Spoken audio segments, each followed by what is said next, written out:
I'm gonna call this meeting to order. The Tuesday, May 2nd, 2023, Dumfries Town Council meeting. Madam Clerk, please call the roll. Thank you, sir. Councilman Brown, Present. Councilman Fields, Here. Councilwoman Miles, Councilwoman Peterson, Present. Councilman Pete, Here. Vice Mayor Nickerson, Mayor Wood. Here. Sir, you have a quorum. Thank you. We'll now have the invocation by Reverend Dr. Joseph B. Fields, pastor of Mount Zion Baptist Church, Fort Virginia. Sir, please come to the podium and the floor is yours.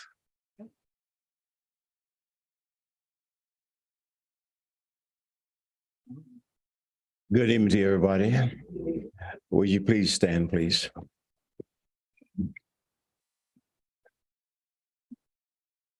First of all, it's an honor to be invited to share in your meeting tonight and to welcome all of our Buffalo soldiers and all the military people that are here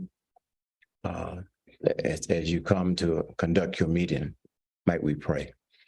Eternal God, our Father, we thank you, Lord, for allowing us to assemble at this hour and this time in this building for the reason to conduct your business, Lord. We pray, Lord, that you would bless everyone that's here and maybe those that be upon their way, give them safe travel to our vineyard this evening. And Father God, as we come now, as we recognize the fact that we have a lot of soldiers that are here, a lot of bike riders that are present, oh Lord, we ask, oh Lord, as this season opens up to us that ride motorcycles, keep us safe, Lord, on the highways and where we go from, whether it be on vacation or for pleasure or whatever it may be. We ask, oh Lord, that you give the drivers that are out there the vision to respect us, oh Lord, as we travel. Father God, we know that we've already lost some of our bikers on the highway that have been hit by vehicles. We pray, Lord, that you continue to watch over their families and loved ones. And Father God, as we go through this meeting here tonight, continue to just give our leaders here at the town councilman, at their meeting, give them the vision, oh Lord, for the future, as they look to bring this town to better and higher height. And with you, Father, as their leader. Whatever decision that they make, Lord, we pray, Lord, that they will look to you first for the answer before they make any decisions. And Father God, just bless them right now and bless their families, oh Lord, and loved ones. In Christ's name we pray. Amen. Amen. You may be seated. Please remain standing for the Pledge of Allegiance. Okay. I pledge allegiance To the flag of the United States of America and to the republic on which it stands, and indivisible, and mercy and justice for all. Now, please, Amen. lead it.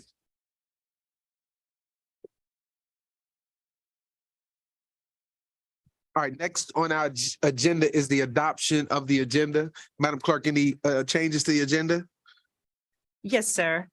I ask that council table item B under awards and proclamation, the Mental Health Month and Trauma Awareness Proclamation to our May 16th meeting. Okay.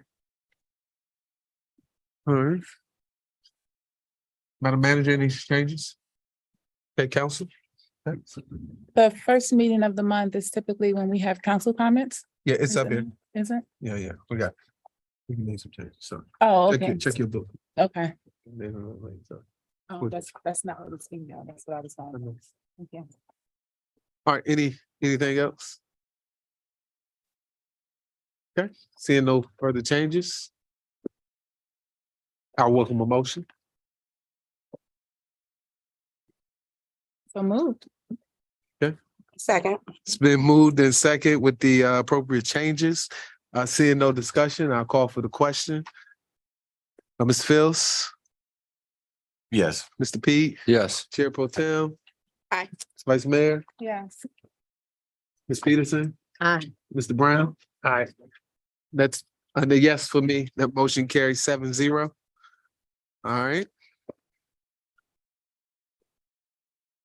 All right, first on our agenda, then we'll start with the National Military Appreciation Month.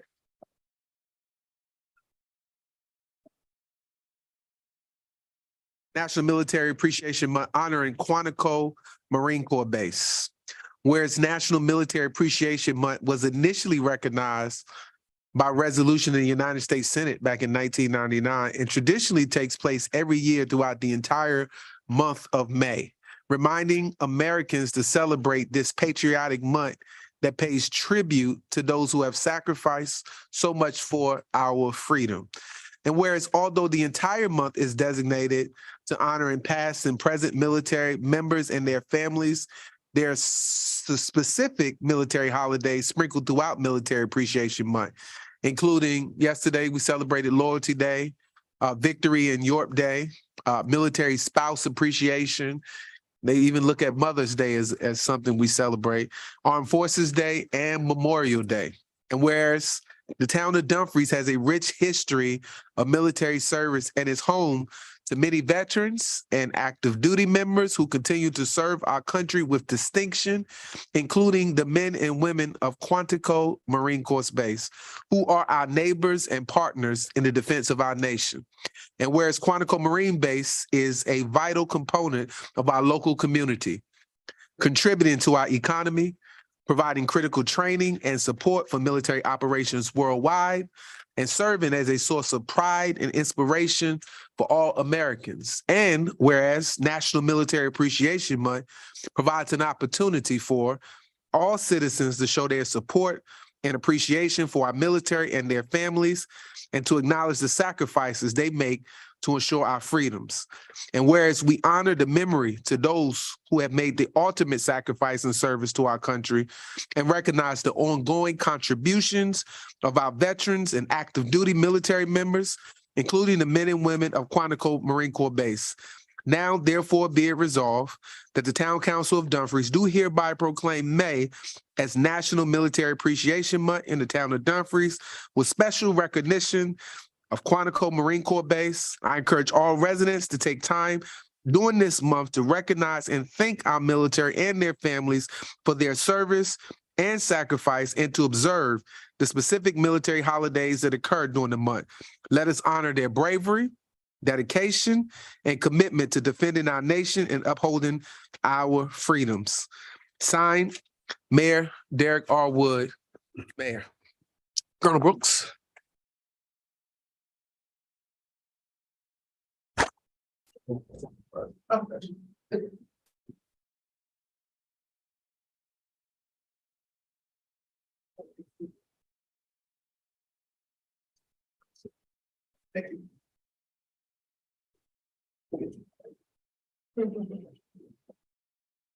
Mr. Mayor, council members, ladies and gentlemen, I just want to say thank you.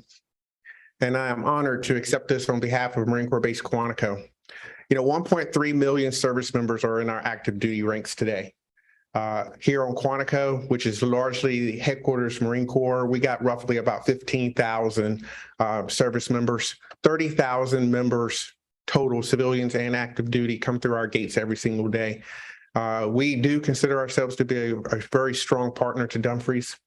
We are also like to say that we're only able to accommodate about 20% of our service members and their families on base. The other 80% rest or live outside of our gates. And you all have been wonderful neighbors, opening up your doors to your businesses, your homes, your schools, and welcoming our service members and their families and make them feel at home. And I appreciate that. I really do. So thank you so much. Thank you, Colonel. Mayor, I'm going to respectfully ask to hold off. I'm still waiting on some participants that wanted to be here for this. So if we could skip past me, and I'll give you a clue when they get in. But if it's too long, I'll just go ahead. Okay, we'll move on through the agenda. Next on the agenda is the approval of our minutes. Mr. Mayor, I'd like to make a motion that we approve the minutes from April 18, 2023. Second. There's been motion and moved. Any corrections, concerns on the minutes? All right, seeing none. Councilwoman Peterson? Aye. Mr. Brown? Aye. Vice Mayor? Yes. Chair Pro Tem? I'm actually going to abstain because I was not there. Okay, Ms. Speak? Yes. Mr. Fields? Yes. That's a yes for me. Okay, that motion carries 6-0-1. All right, next on our agenda is citizen comment period. Madam Clerk, did any citizens sign up to speak tonight? Yes, sir. Yes, sir. We have Miss Sonia, and her last name is spelled Hochn. If I spell Hey, Haynes. Okay, thank you. She would like to speak regarding web page notice. say again? Web page notice. Okay. You got the timer? Good evening, Mr. Mayor and members of the Town Council. I'm a tutor with Literacy Volunteers of America, Prince William County. In 2011, the town of Dumfries invited us to come here and provide our program for local citizens. We were here until the COVID shutdown in 2020. About 2019, 2020, we were averaging 20 to 30 students a week. In April of this year, the town of Dumfries once again allowed us to come back. And I would take this time to thank the mayor and the town council for allowing us to return. It's not particularly easy to find a place for that many students. Also, Ms. Raylan has been very helpful, helping us set up the classroom and putting up with us. But what I was wondering if it would be possible to ask the town of Dumfries to put a little notice on their webpage that we are here every Tuesday morning if someone wants to come in to take advantage of our tutoring program. I believe this will help increase our enrollment and make more people aware of the Literacy Volunteers of America, Prince William County, which is a nonprofit. Thank you so much for your consideration. I'm going to leave some handouts so that you can take a look at about our program, okay? All right, thank you. All right, were there any other citizens signed up to speak? No, sir, not tonight. All right, did any citizens come in late that wanted the opportunity to speak? Okay, seeing none, I will go to council comments. All right. Councilman Fields, you have anything tonight? Yeah, as soon as I catch my breath. I just ran up the steps. Good evening, everyone. Wow, it's good to see a nice house. It's good to see my fellow biker community here, military community here as well. As you know, it's Motorcycle Safety Appreciation Month. So I'm glad to see everyone come out, be safe, and we'll get back to the proclamation later. We want to do it now. Okay. All right. Oh, yes. First, I want to say it's the month of May and happy Mother's Day to all the mothers. Because, boy, without our mothers, I don't know what type of direction some of us will be in. So, again, I want to say happy Mother's Day and thank you to the positive and strong mothers that are out there helping lead the way, even the single mothers. I definitely want to applaud the single mothers that are out there doing everything they can do for their children to be successful in life. I also want to thank I want to note that we are entering our summer months. We're going to get into a little warm out. Our children will be getting out and about in the community, running around. Some in between cars. We wish that they wouldn't do that, but the children do play. So I'm going to ask if the citizens can be aware that and mindful of our children running out and about and having a good time out in the community. And I want to thank staff for the beautification that I'm seeing within the town already. Town manager, excellent start of where we at right now. Especially with Ginn Memorial. I'm getting a lot of nice complaints from Ginn Memorial. Miss Jonay, thank you very much. And that's our yield on that. Peterson? Mr. Brown? Thank you, Mayor. First of all, I would like to thank the staff and Ms. Ennis, the weekly report. I don't know if that's your standard, but I'm grateful that that's the format you're putting it in. And maybe you can roll that up at the end of the month and post it on the website somewhere. But that's a great way to show transparency in what's happening throughout the week in the town of Dumfries. Second piece here is I just want to say I'm a gun advocate. I know that's out there, but I'm a gun advocate. But I'm against gun violence. And you can be both. I'm a gun advocate, and you can be in support of gun reform. We're coming up on the season to vote some representatives into the House, and make sure you know who you're voting for. In the state of Virginia, we have gun laws. I don't know if you're familiar with them, but they're very weak in my consideration. And I own 6 guns. And I'm willing to give up a gun or 2 or 3.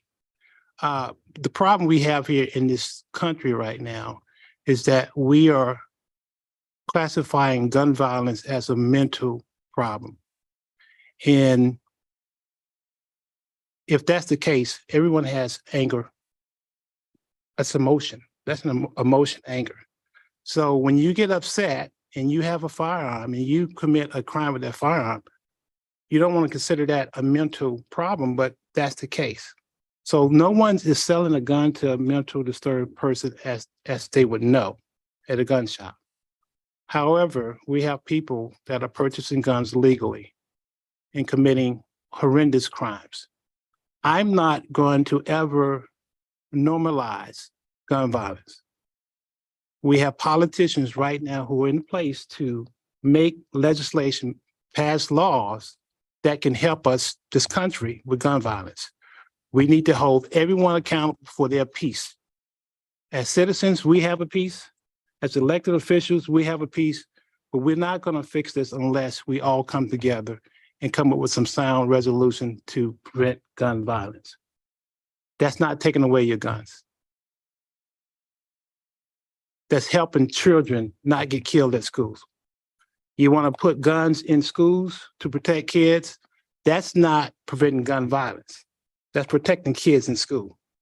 So you have to listen to what your politicians are saying out here when they're telling you or advising you that they're doing the best they can. And quite frankly, some of these politicians are saying they can't do anything. I just heard that on the news last week where politicians said, I can't fix this. This is from Tennessee. Well, you're elected to come up with legislations and policies for your state. And as your constituents are coming to you, you're saying, that's not my job. We have to fix this. We have accepted or normalized politicians that lie to us to our face. We have accepted that. That's why they can lie and we don't check them. We can't normalize gun violence. And I yield back. Careful too. No comments from you tonight, Mayor. Vice Mayor. Thank you. Happy Mother's Day to all the mothers out there. I want to show my appreciation for the mothers and those who perform as mothers. I also want to remind folks that it is SOL testing time for the students, and rest and reading go a long way to helping the children to be prepared for those very stressful tests. They are stressful for the students. My son came home today very stressed just from a reading test, and I know he was prepared, but it's still a stressful environment. So a little bit of rest and reading go a long way. With the warmer months and the longer days, there are children out and about, just as there are a lot more motorcycles on the street. So please be conscious and aware as we are out there in our cars. I have my loud music on, so I can't hear the motorcycles sometimes, nor the children. So I just have to keep my head on the swivel, and I ask that you all do the same thing. Also, when it comes to the dogs outside, please clean up after your dogs and keep them on leash. Everybody doesn't like dogs. I don't mind them, but I don't want them leaving their business in my yard. So if you're offended, then I'm probably talking to you. That's it. I yield for now. Thank you. All right. Thank everybody for their thoughtful comments tonight. With the arrival of May, I also want to say we welcome the beauty and the renewal of a spring season. I think as the saying goes, April showers are going to bring those May flowers. We're hoping that them showers washed away a lot of those pollen. Some of y'all wasn't impacted by all of that pollen that was going around.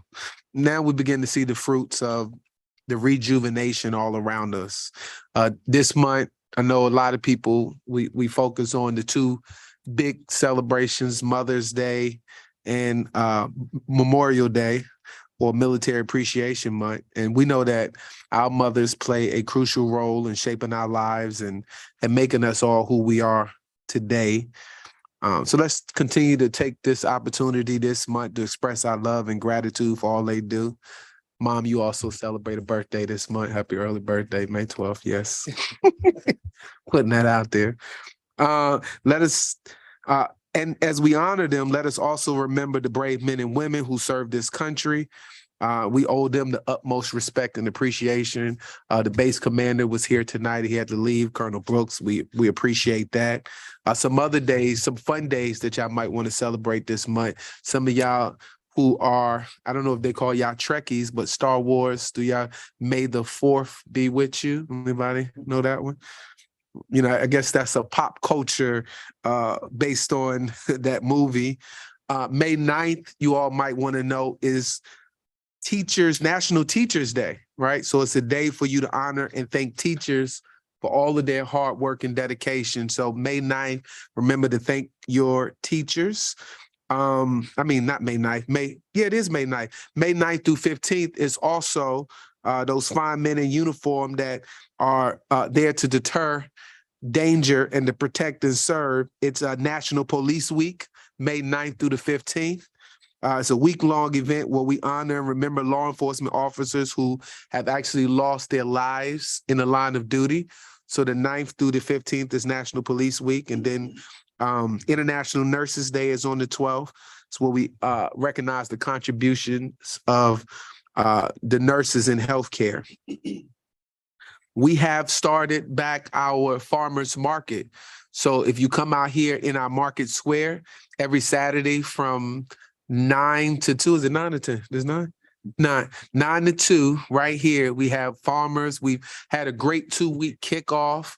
I think we have got the honeybee farms out there. A lot of people coming out here. They selling the whole tomato plants and any type of herbs you can think about. Herbs that you cook with, like the thyme and the basil. And I just want to make sure they sell all kinds of the trees and stuff that you can plant. I just want to, the vegetables and all the good stuff. I want to make sure in Dumfries at the Dumfries Farmers Market. So make sure you come out on the weekend. You tell somebody we have a Saturday farmers market. On May 11th is an important day to Dumfries. If you look at that seal behind us, May 11, 1749, the town of Dumfries was chartered. This year we celebrate 274 years of being chartered. We were built on this Quantico Harbor, which no longer exists, which is a desire for us to redredge that Deepwater Harbor. So we celebrate the founding of the town of Dumfries, May 11th, 1749. We're 274 years this year. So give Dumfries a round of applause. And then lastly, let us be inspired again by all that we do, our service. May the month of May be a time of joy. May it be a time of reflection, a time of renewal for all of us. Thank y'all and have a blessed May. Councilman Fields.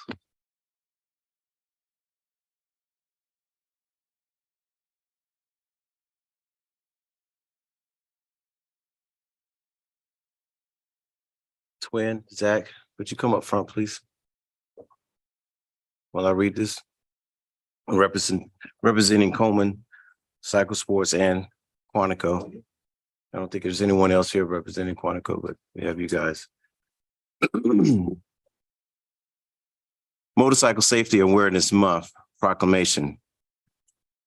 Whereas in 2021, motorcycle fatalities increased by 10.8% from the previous year and accounted for 14% of all traffic deaths in the United States, highlighting the need for increased awareness about motorcycle safety. And whereas May is designated as Motorcycle Safety Awareness Month, a time to promote safe riding practices and increase awareness about sharing the road with motorcyclists. And whereas, according to the National Highway Traffic Safety Administration, in 2019, 5,014 motorcyclists were killed in traffic crashes, and an estimated 82,000 were injured, emphasizing the need for improved safety measures for riders. And whereas in 2019, there were 2,159 two-vehicle fatal crashes involving a motorcycle and other type of vehicle, with left-turning vehicles being a significant factor in many of these crashes. And whereas approximately 80% of motorcycle crashes result in injury or death for the rider, highlighting the vulnerability of motorcyclists on the road. And whereas in the event of a crash, drivers of both vehicles often say, "Never saw the motorcyclist," and were unable to respond in time, emphasizing of the need for increased awareness and attention among all motorcyclists. And whereas the town of Dumfries recognizes the importance of promoting motorcycle safety and commends the effort of local businesses such as Harley-Davidson right here in town and Coleman Power Sports in Woodbridge, and its associated motorcycle clubs and organizations promoting safe riding practices and raising awareness about motorcycle safety. And whereas both Coleman Power Sports and Quantico Cycle Harley-Davidson recognize the importance of promoting motorcycle safety and commend the efforts of local businesses. Whereas Coleman Power Sports and Quantico Harley-Davidson and its associated motorcycle clubs and organizations have a long-standing reputation for promoting motorcycle safety through its training programs, safety initiatives, and advocacy efforts, and has demonstrated a commitment to motorcycle safety through its products, services, and community engagement.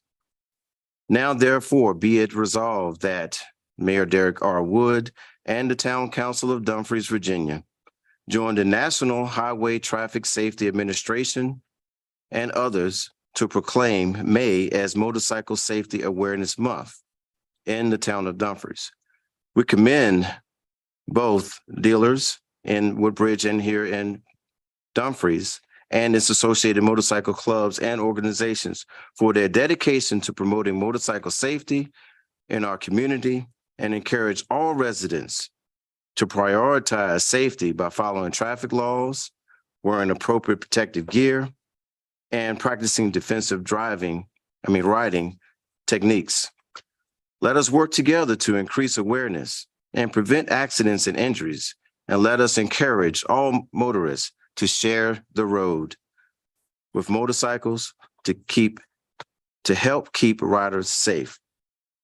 A witness thereof, and a hand calls by the town of Dumfries to affix this day, the 2nd of May, 2023.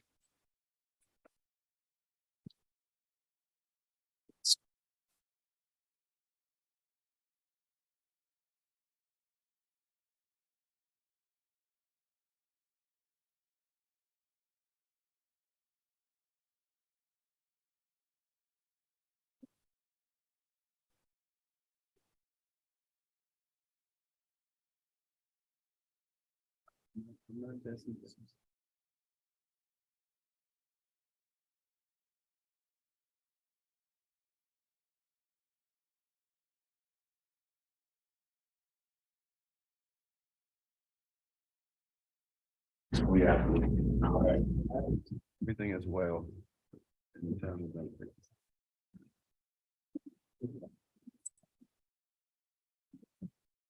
So my name is Marcus Baird. I'm part of a bike club called Kings Night MC.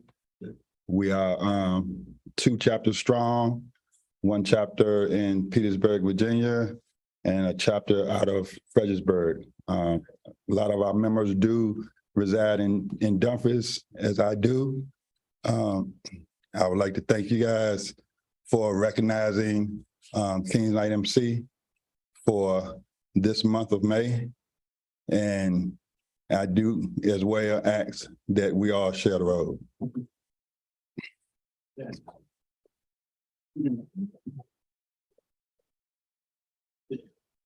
Good evening. Thank you all for having us. My name is Zach Hopkins. Bike handle is Sniper. Prior service military man from the Army. All right, all right. Really don't know what to say, but thank you for having us again. Please watch out for bikers out there because some of us are reckless and young, but the old seasoned ones, watch out for the young ones. All right. So teach one to slow down. Thank you. I need a representative from Buffalo Soldiers, except for not me. Someone else from Buffalo Soldiers.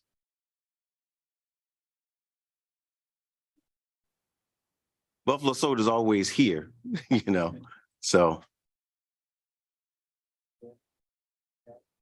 Good evening. My name is Arnold Platt. I'm the president of Buffalo Soldiers Motorcycle Club, chapter of Nova. I'm the president, and I'd like to thank, first of all of my soldiers here who showed up and all of the motorcycle clubs. Motorcycle safety is very important.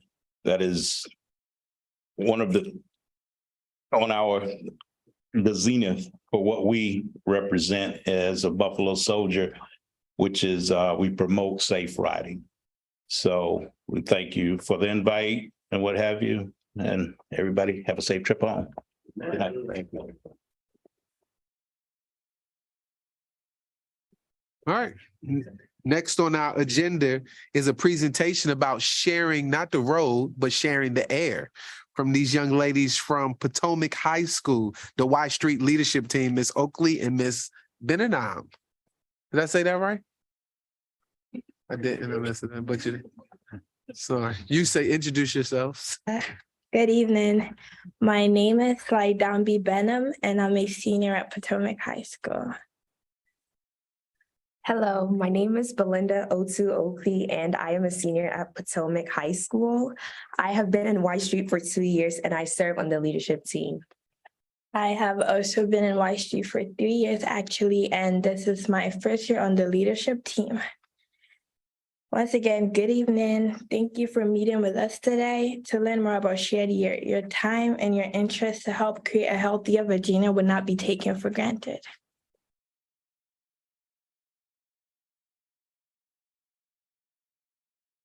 Okay. What is Y Street? Y Street is the Virginia Foundation for Healthy Youth award-winning volunteer statewide youth initiative. Y Street encourages high school students across Virginia to make their communities healthier by reducing tobacco use and promoting obesity prevention efforts. Y Street partners with high schools across the Commonwealth to train youths on how to be strong advocates.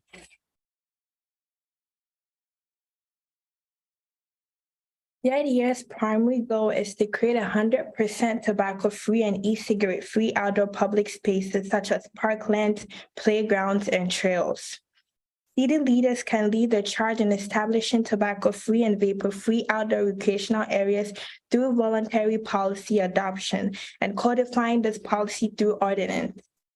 We hope that you will consider adopting the tobacco-free and e-cigarette-free outdoor policy for Dumfries and will partner with Shared Year to do so. We do know that there is public interest around this issue and that localities and park authorities can adopt a voluntary tobacco-free and e-cigarette-free outdoor policy. The campaign currently has 13 partner localities around Virginia that have already taken steps in creating 100% tobacco-free outdoor recreational areas. Therefore, others can too. Our 5 previous partner localities are the town of Shenandoah, Colonial Beach, Hopewell, town of Stanley, and King George County. Share the Year's 8 newer partner localities are Ashland, Winchester, the counties of Fauquier, Chesterfield, New Kent, Franklin, Powhatan, and Hanover.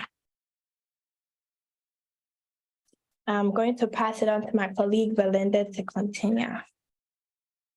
Thank you, Benham. We wanted to share some local data with you to show that there is support for Share the Year's cause. 92% Virginians surveyed in and around the Dumfries area agreed that parks and playgrounds should be tobacco and e-cigarette free. 88% of those in and around the Dumfries area also stated that they would support legislation that would give local control back to local governments, allowing them to pass stronger tobacco-free policies. 94% of those in and around the Dumfries area also believe cigarette butts and e-cigarette liquids and vape cartridges damage the environment. As you can see, a strong majority of individuals in and around Dumfries support Share the Year and its policies. We have additional data to back this up as well that we would be happy to share at your request. My reason for supporting Share the Air is because it has been a great help to my family and I. My sister has asthma and I was recently diagnosed with bronchitis due to secondhand smoke. And with this campaign, I am happy to go out with my family without having to worry about getting affected by secondhand smoke. I will let Lady present her testimony. Similar to Belinda, my dad and I are also both asthmatic. With this being like something we both have, we find it hard to go to some outdoor places because we don't want to get exposed to secondhand smoke. So I would really appreciate it if there is legislation that could limit its effect on people that are not very comfortable coming into contact with it. Thank you. Tobacco products amount for almost 40% of all littered items in the nation, making them the most littered item in the United States. Maintenance to clean up litter can be costly. The Virginia Department of Transportation reported spending $3.5 million per year just to pick up roadside litter in the state of Virginia. Additionally, discarded tobacco can often lead to potential disasters like wildfires.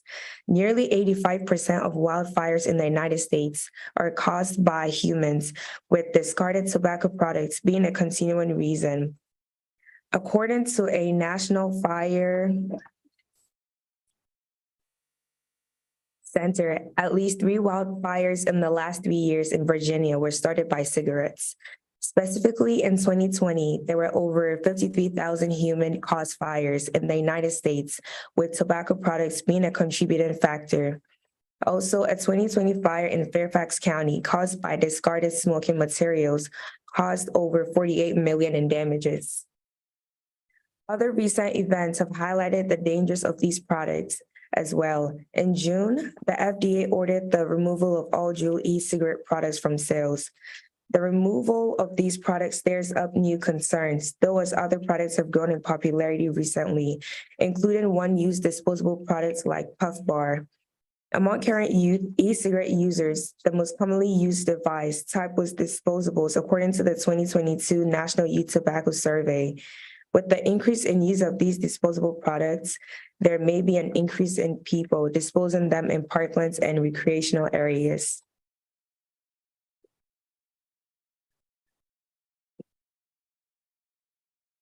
The Share the Year campaign is here to serve as a resource to make the process as easy as possible for you. Once you adopt our tobacco-free and e-cigarette-free outdoor policy and sign our commitment form, we provide free signage that you can post in designated areas. We also provide a free toolkit, which includes our model policy, checklist, and implementation and communication resources all in one place for you to use. We further help with positive media news attention and help PA customize images for ads. And we can help promote your tobacco-free policy on the Share the Year website and social media channels. We want to publicly promote and celebrate your decision to go tobacco-free and vapor-free and make sure you get the recognition you deserve. for promoting clean and healthy outdoor environments. Thank you for allowing us to share with you all today about 100% tobacco-free and e-cigarette-free outdoor spaces. Do you have any questions for us? I want to first thank you two ladies for your praise. Give them a round of applause. You know, you all are on your way to a bright future in lobbying local governments. Thank you. And so we appreciate you all. You made a very compelling cause for what you believe in with your own personal testimonies that you shared in there. We appreciate the time and the detail, and for you all taking the time to just come and really speak in front of a public body, because that says a lot. And not just that you presented a problem, but you came with solutions. And I think that's a very important thing that we like to tell people. We said, you know, bring your complaints, but bring your commitments. And you brought your commitments and your contributions to what you want to do to solve this problem. So I want to continue to commend you and encourage you to continue to do what y'all doing for what you believe in. Take that. I know yesterday was college decision day. I don't know if you all made your decisions, but take that with you on to your colleges and the other things that you do, and continue to stay involved in whatever student governed body and in your leadership roles, because you two are very gifted leaders, and I saw that in your speaking today. Chair Pro Tem. Excellent job, ladies. That was outstanding. I want to attach myself to everything that the mayor has said. I know quite often, I'm very impressed. Quite often we're worried about the future. We're worried about our youth, but you two are proof that the future is in great hands. Thank So you. keep on doing what you're doing, and maybe one day you'll be replacing one of us up here. Thank you. Thank you for your time. Thank you for your Thank you teaching. very Give them much. another round of applause. All right. Next on our agenda is Next on our agenda is the presentation of our FY24 proposed fiscal plan.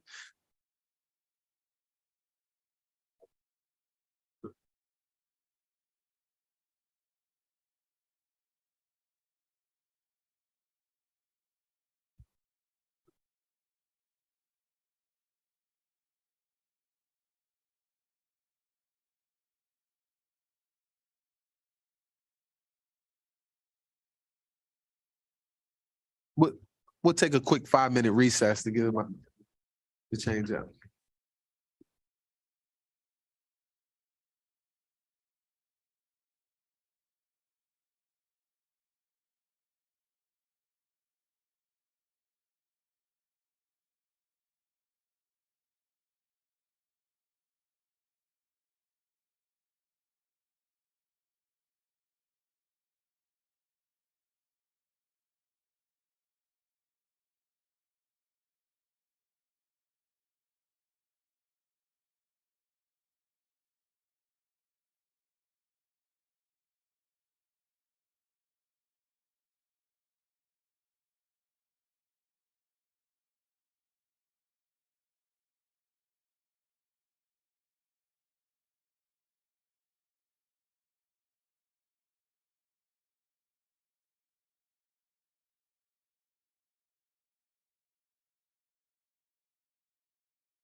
Was,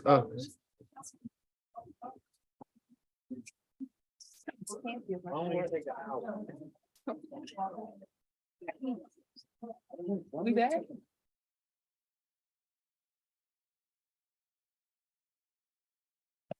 all right.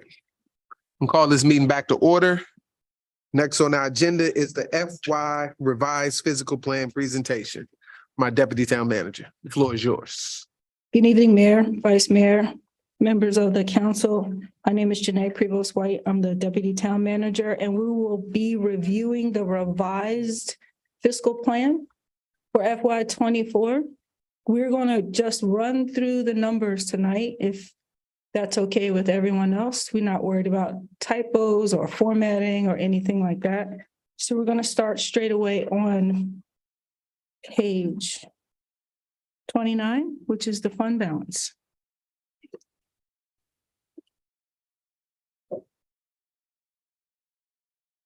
The fund balance change is the FY '22 adopted fund balance has been verified by the auditors.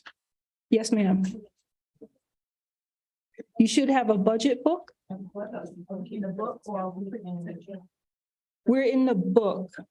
You can either go by the presentation or you can flip through with the budget book. It's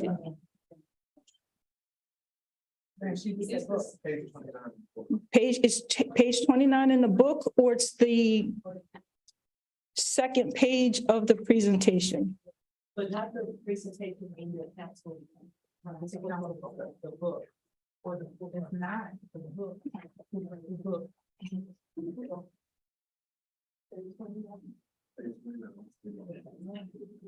We was confused. I'm sorry. Thank you. You're welcome. Okay. The first number, again, is the FY '22 adopted estimated ending fund balance. Number has been verified by the auditors. Next slide. The FY '24 budget revenues and expenditures. This is just an overall view. I'm sorry, on page 39, if you're in the budget book.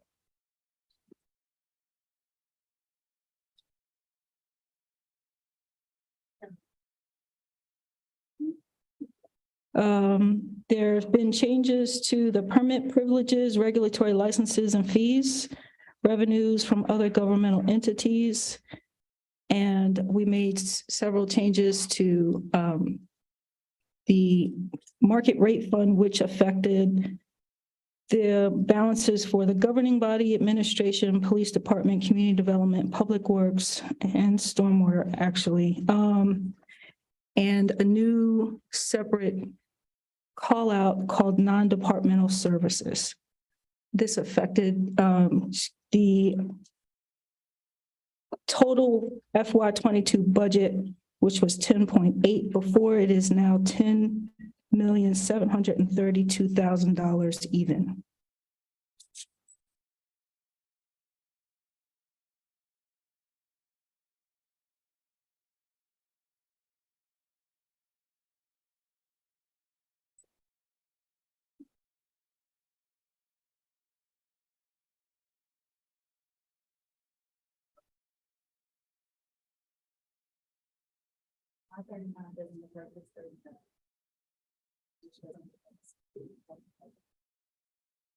In the budget book, in your budget book.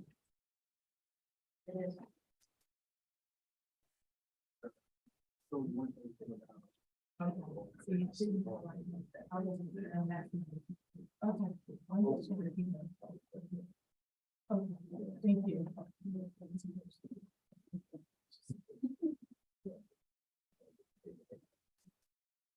Was it that it wasn't highlighted or you didn't have the same page? It wasn't highlighted. Okay, that's my mistake.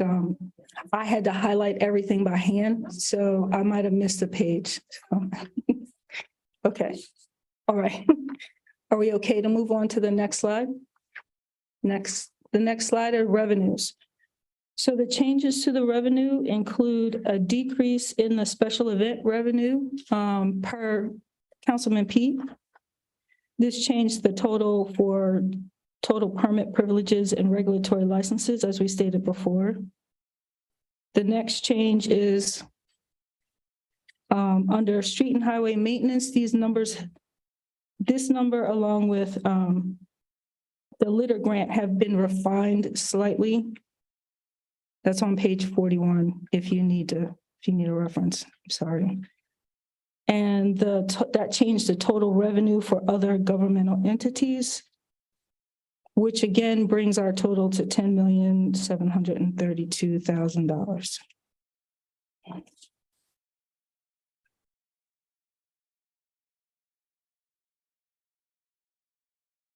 And the next page is page 46 in your budget book. These are just percent total changes at the bottom for special events, revenue again, and permits and privileges. Those percent numbers have changed, as well as for the urban land program and the total revenue, which is 49% change from fiscal year 2023.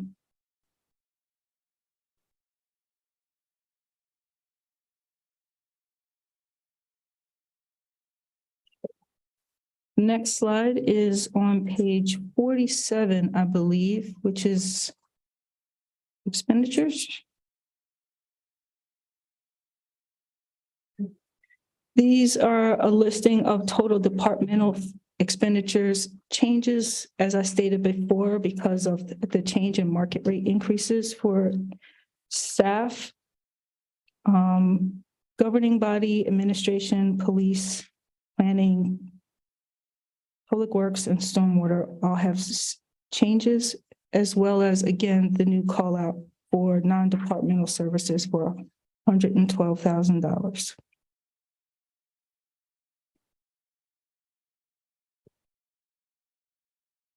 The next page is page 49. Again, this expenditures, these are just percent changes from updated percent changes from FY 23 to FY 24.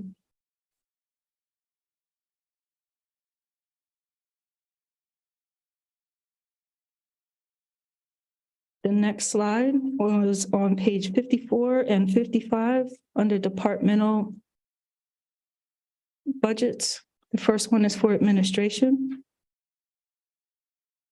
The full-time permanent line, payroll taxes. Excuse me. Yes, ma'am. I have a question. So when we were looking at this before and it was broken down by, we were asking about, or I asked specifically about where some of the grants were going.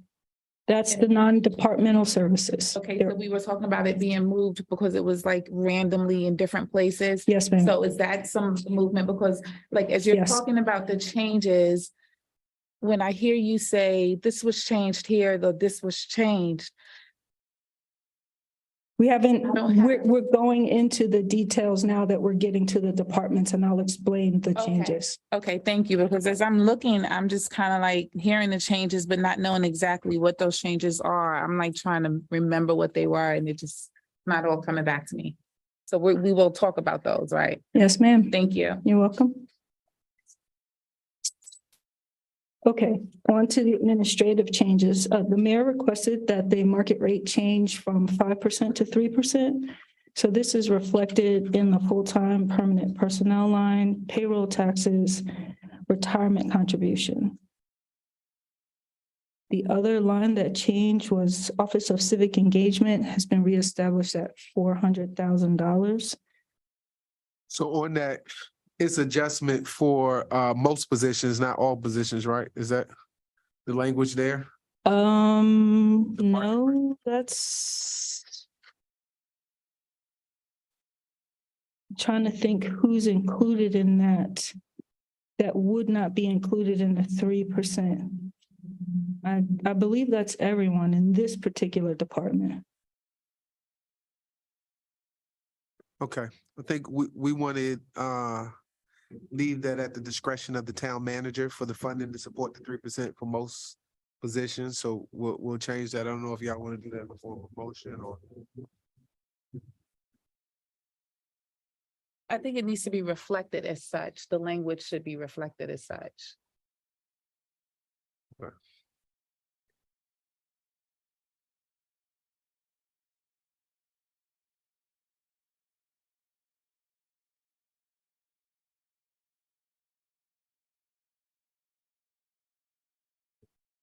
Yeah. Just to, for some clarification, it does not include the position of the town manager, which is also housed in administration. Right.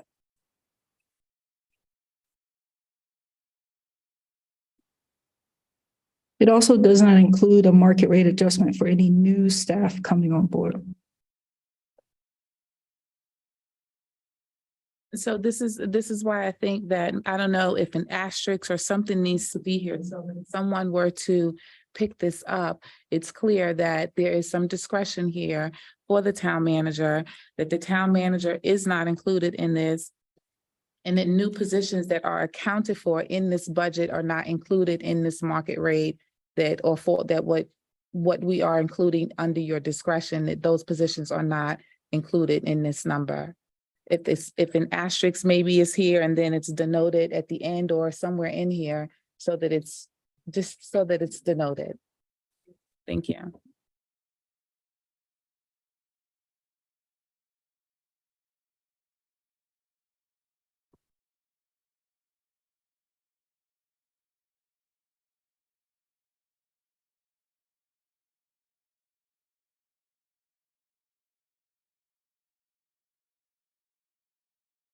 The next change line item was for legal services that was reduced to $160,000.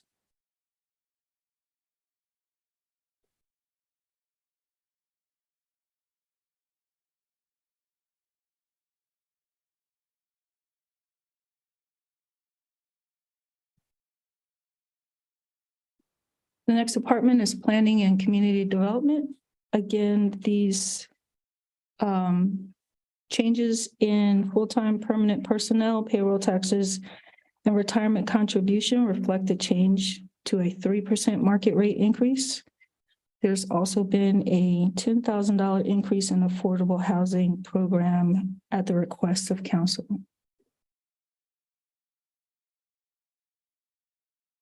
We're on page 63. Can we keep those same asterisks consistent, please? You can.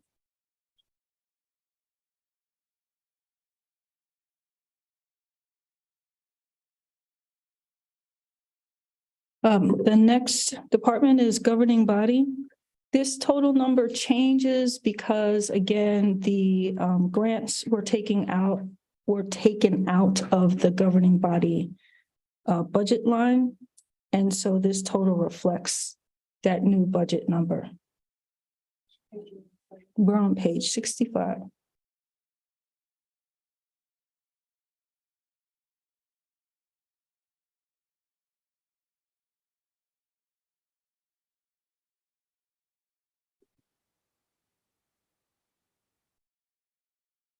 The next department is police.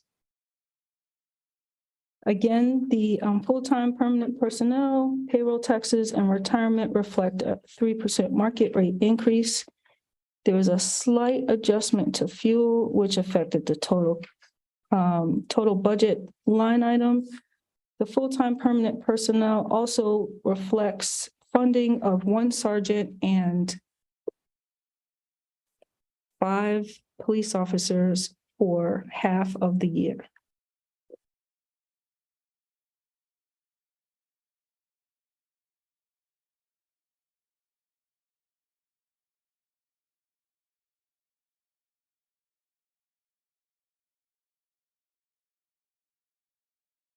We're on page 71 and 72.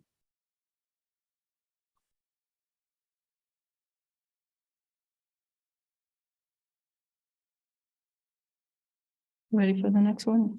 Okay. The next department is Public Works.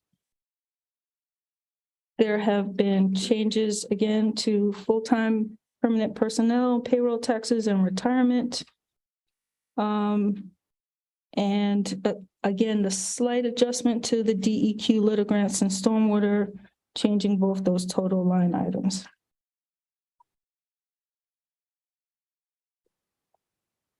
Next slide is non-departmental services.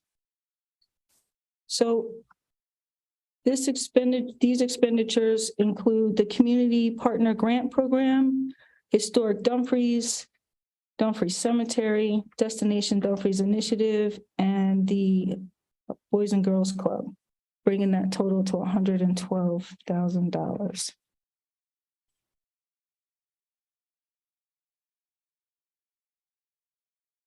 That's on page 81.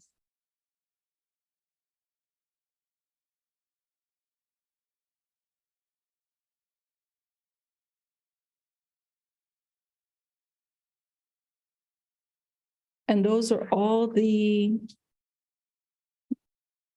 financial changes, numerical changes to the financial plan. The last slide is for CIP. But before we get into that, I just wanted to know if you had any questions. Yes, ma'am. Can we go back to page 65, please? Or governing body? Yes. Yes. Just help me understand because I don't do finance. I'm HR. We don't do finance and HR. So looking at the town council, looking at the FY22 actual and then the FY23 adopted, I'm trying to understand how does I don't know, I guess this is the salaries or stipends as they are actually. How do those numbers go up, but the payroll taxes go down? Even though it's only slightly, it goes down, even though the salary goes up. I don't have a reduction in payroll taxes. Both my lines say 8950. Going from FY22 actual to FY23 adopted. So an actual means what we actually paid. Mhm. That was last fiscal year. Adopted is what we adopted for FY23, the year that we're in right now. We don't have the actuals for that yet because we're not finished the year. Okay. So we're comparing adopted budget to proposed budget. So we're, okay. so we're adopting that it's going to go down from what last year's was actually. No, actually, that's FY22. We're in FY23. We're planning for 24. Okay. So the salary went up in 23. Mhm. We already adopted. We adopted it last.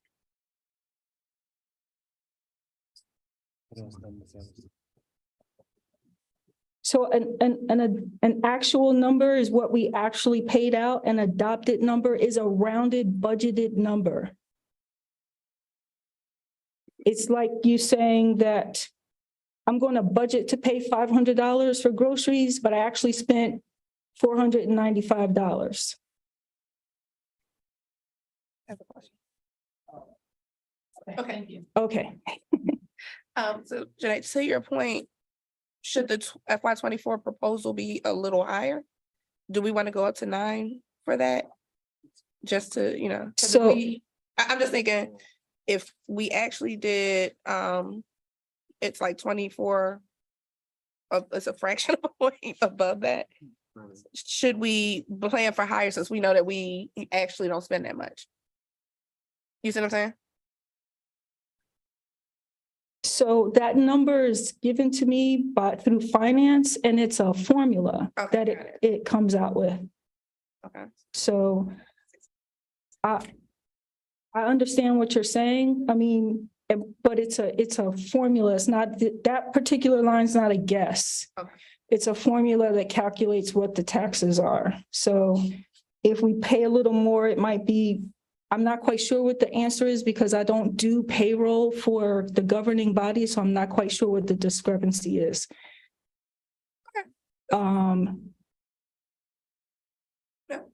If Ms. Goodwin wants to come up and explain why the discrepancy is, you don't need to? No, I mean, I'm good. Okay, okay. I'm good. Are there any more questions about the departmental budgets themselves? No? Okay. And the last, it's not really a change. Capital improvement was reestablished as it was as adopted by the Planning Commission. So these numbers are as they were adopted. So there's no changes to the capital improvement budget. So those numbers were the numbers that were proposed on the first in April, the first budget meeting. The first budget meeting, and then also approved by Planning Commission on April 10th.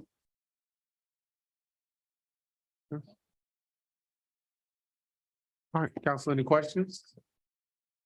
All right, seeing none, thank you. Easy.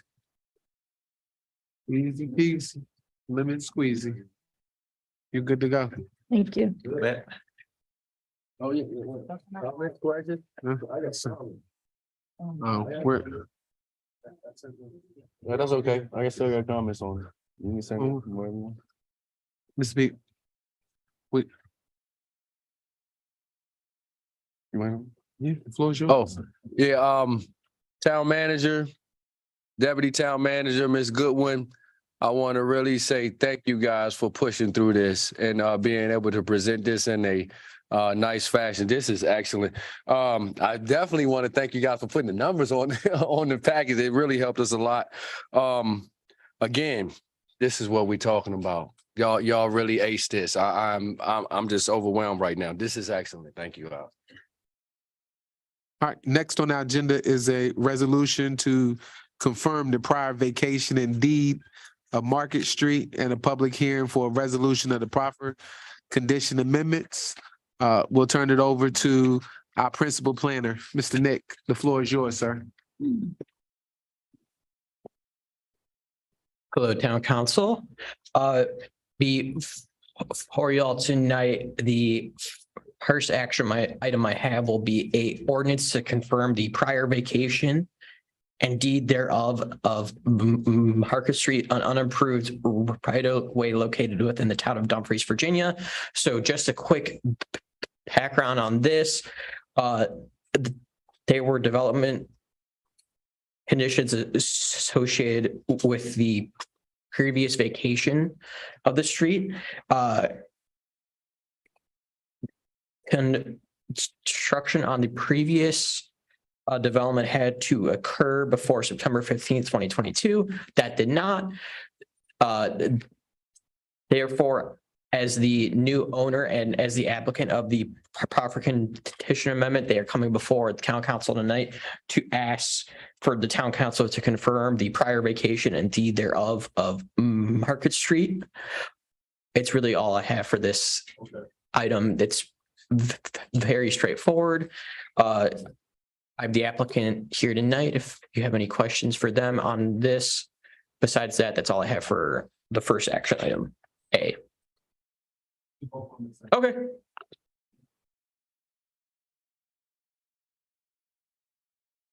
Thanks, Joseph. There we go.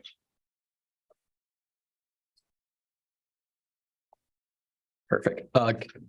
Good evening, Town Council.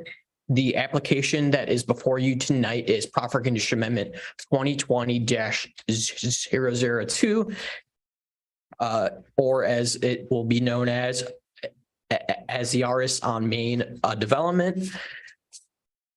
The applicant before the Town Council tonight is Audio Partners LLC, who is out of Bethesda, Maryland. The applicant is proposing to amend the previous proffer statement associated with the rezoning 2020-002 that will override the previous and include the following up to 220 multifamily units with residential amenities and parking, 60 single-family attached homes, up to 60 single-family attached homes, while also including the removal of the commercial portion of the project, which I will discuss further on in the presentation. Onto the location and character of the site. It is right behind Town Council, as you all currently sit, is directly to the north of Town Hall. The surrounding areas of that site, so to the east, to the east and to the north, it's zone B1, which is the general business district, and to the south and to the west, it's zone B2, which is the neighborhood business district. Onto the comprehensive plan provisions. So since the iteration of the previous project, the council has updated the comprehensive plan. Now this project is within the Main Street Small Area Plan, which you will see on there. It's hard to kind of read that, but it's there's blue outlining, that's the Main Street boundary. So that is the Main Street Small Area Plan. What this development really does is it will augment the already pre-existing commercial uses along Main Street. It will bring increase in population. It's going to bring what, from my understanding, is the first market rate apartment complex within the town of Dumfries. But just a quick little story. When I decided to take the job in 2020, I tried to find an apartment within the town of Dumfries to live in. I couldn't find one that I was able to rent, because there are no available multifamily apartments for market rate in the town. The closest one I was able to look at was 234. So obviously that's something that in the future we really want to bring a small town ambiance to Main Street. We want to really create a sense of place. And what this project will do is be the catalyst for continued growth. What we'll see is, as shown on the MCP, the property has minimal setbacks, which again will create like a small town ambiance feel where it's right on top of you. You're just going to be walking along Main Street. You'll see apartments to your right. You'll feel that, they're right on the street. It's going to feel like that small town feeling. And what that also will do is make it so that it's easier to walk to and from places along Main Street. So while the commercial aspect I know was something the town council really wanted in the past, you have to try to look at it in a way that it's a positive, because it's going to decrease the amount of traffic that was previously approved in that project. It's going to decrease the amount of trips that was previously accounted for, while downsizing and actually fitting the actual project site better, which I'm going to talk about in 2 to 3 slides here. But also what this project really does is it promotes the comprehensive plan goals of creating by creating multiple types of housing within the town that will address the actual affordability of the housing by adding new homes at varying market rates and varying income levels. What you have right now, to be candid, is a lot of while this is a great thing, is affordable housing and age restricted housing. That's all that's been approved in the last 3 years, is age restricted and affordable. I think it's time to really bring a market rate apartment within the town of Dumfries, and that this is going to be the catalyst for that long-term growth that what the town ultimately wants to see, and that's what it's going to get based on the Main Street Small Area Plan. It's also dependent on the Route 1 widening project as well, which this project is going to actually facilitate and aid in, because as I'll talk about in the transportation slide, there's a portion that has to be taken from this site to ensure that the Route 1 widening happens.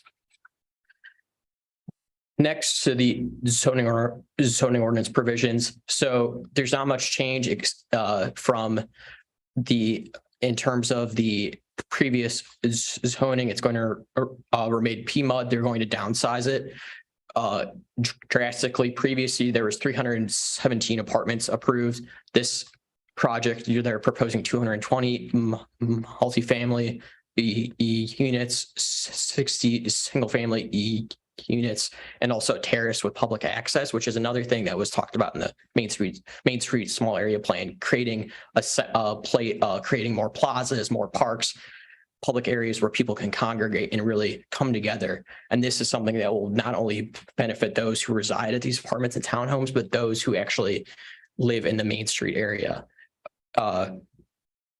This project also meets the intent of the PMUD zoning district.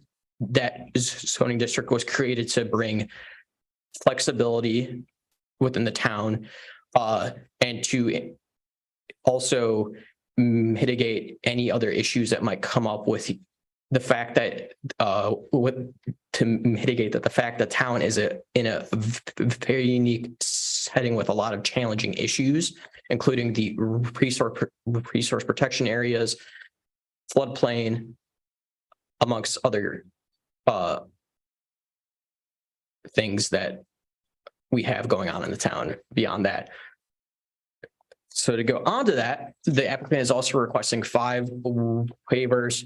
These are all due really, so the first one is a waiver to allow the maximum density of up to 220 multifamily units in Land Bay 1, and then to permit up to 60 single-family attached dwelling units in Land Bay 2. In reality, what this is due to the constraints of the site, a good portion of the site is in the RPA, or the resource protection area, which you cannot build in.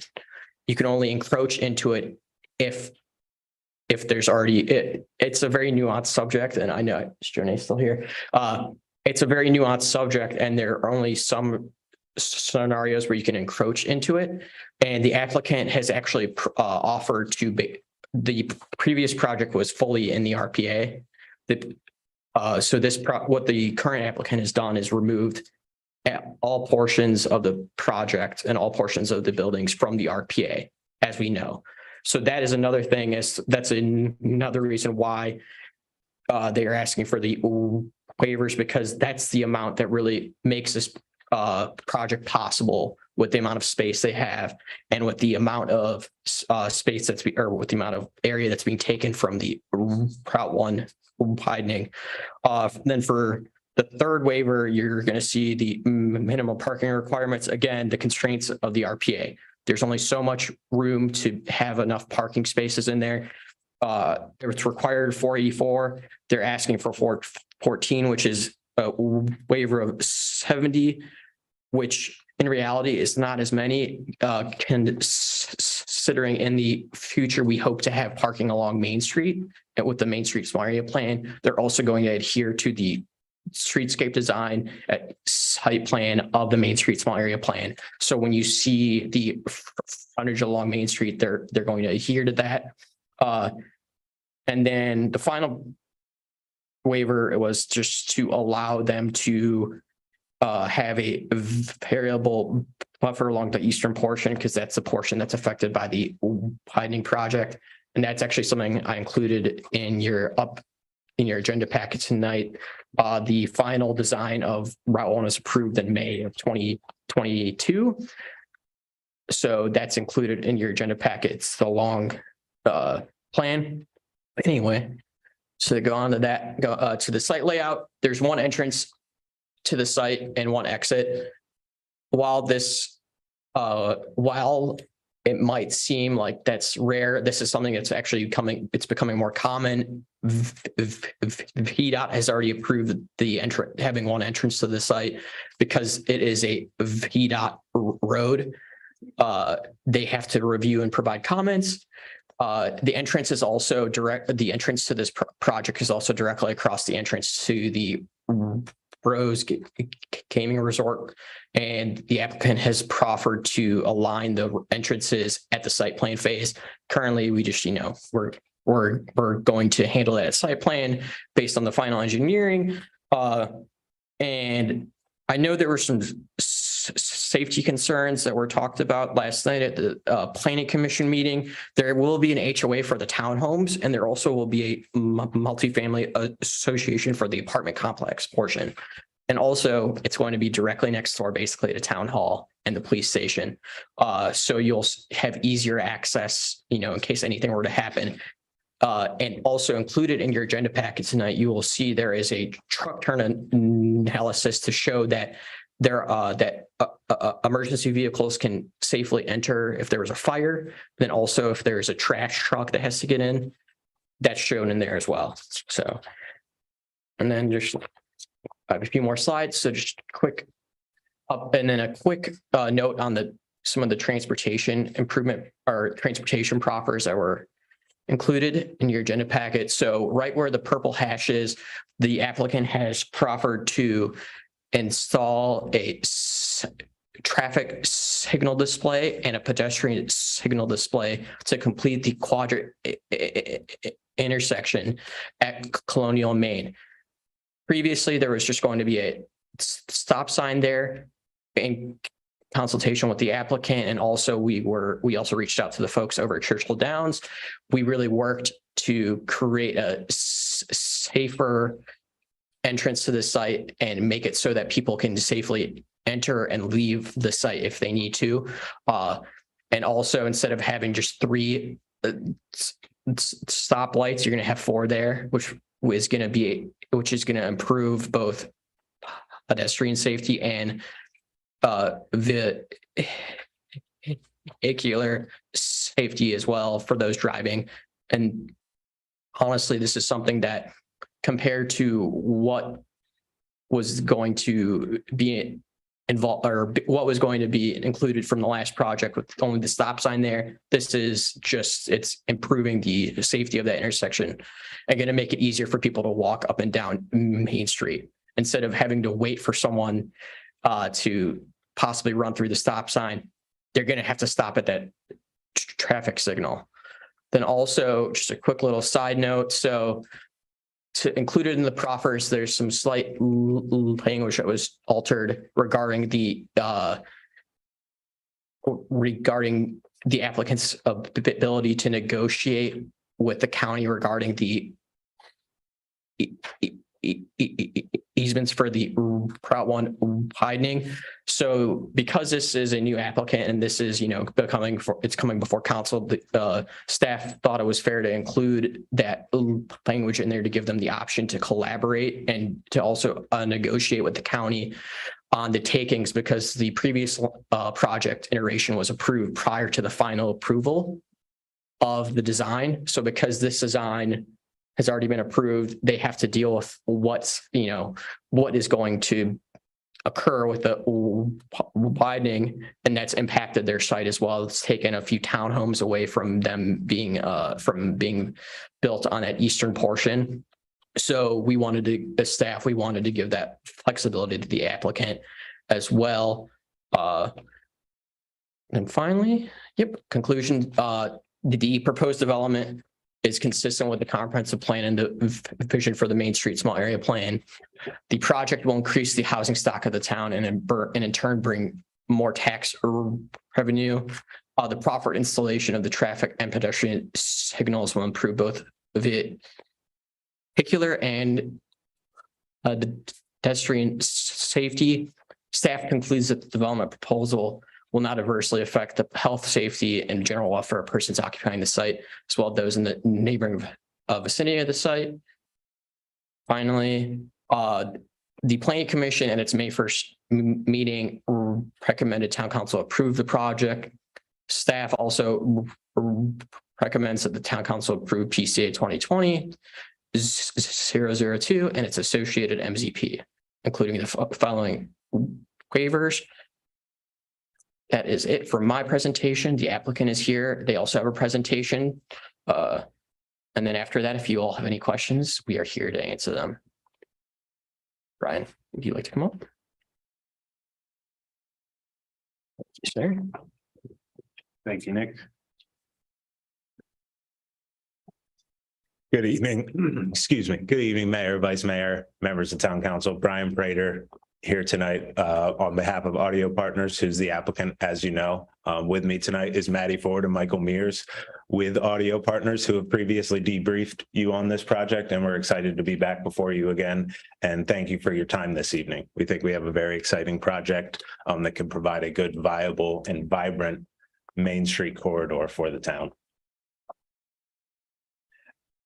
As you all are aware, it is the property that is directly behind you. It consists of 18 parcels, so it is an assemblage of about 10.4 acres. This slide was to provide some orientation, but I think you all are very familiar on where this property is located. Again, some of the existing conditions on the site, just for your awareness, and which many of you know, it's largely vegetated and undeveloped and vacant. It is not producing any income for the town. And we think with this development, it could certainly provide some income generation as well as a great place for future residents to live. As Nick mentioned in his report, this is zoned planned mixed use district, PMUD, approved with proffers from the prior application that was called First Town Center, approved by the town council in April of 2021. That application and some of the proffered commitments made it very difficult for that project to be realized. And I think that vision was a little overstated for this property. And with that said, this applicant looks to supersede those prior proffers and basically start from scratch to look at a project that can enhance the town and its Main Street corridor, as well as provide a vibrant and lively street frontage, and also a project that can be delivered and come to fruition. What was discussed a little bit previously, and I'll just go very quickly, it is just a confirmation or affirmation of the previous right-of-way vacation. As you can see, the formerly still undeveloped, but formerly right-of-way, it was a paper street that cut through the property. And so that vacation, confirming that, is essential to this project moving forward. And now to the fun stuff, the application. Here's an illustrative plan that shows you what the applicant is proposing. On the left hand of your screen, you will see the multifamily building that consists of efficiency, 1 bedroom, 2 bedroom, 3 bedroom. There's no set mix on that. That's going to be largely market driven when they get to the time of site plan and when it's getting close to the market. But really provides a great rental opportunity for many of the future town residents and existing town residents. You heard from the Colonel tonight. There's a lot of folks at the base that would love to be town residents, and an increase in the housing supply would really achieve that goal. On the right side of the screen and in the other land bay is what would allow for up to 60 single family attached units. The proffers allow the flexibility for those to be your traditional townhomes or 2/2 or a stacked townhome unit. So that 2/2 stacked townhome unit is a little bit of a new concept to the market, but we're seeing a lot of it in this area because it provides an ownership opportunity for those that might not be able to afford a Northern Virginia townhome, or for those that want to, young professionals or empty nesters that want to have a smaller opportunity, and provides a different market and price point.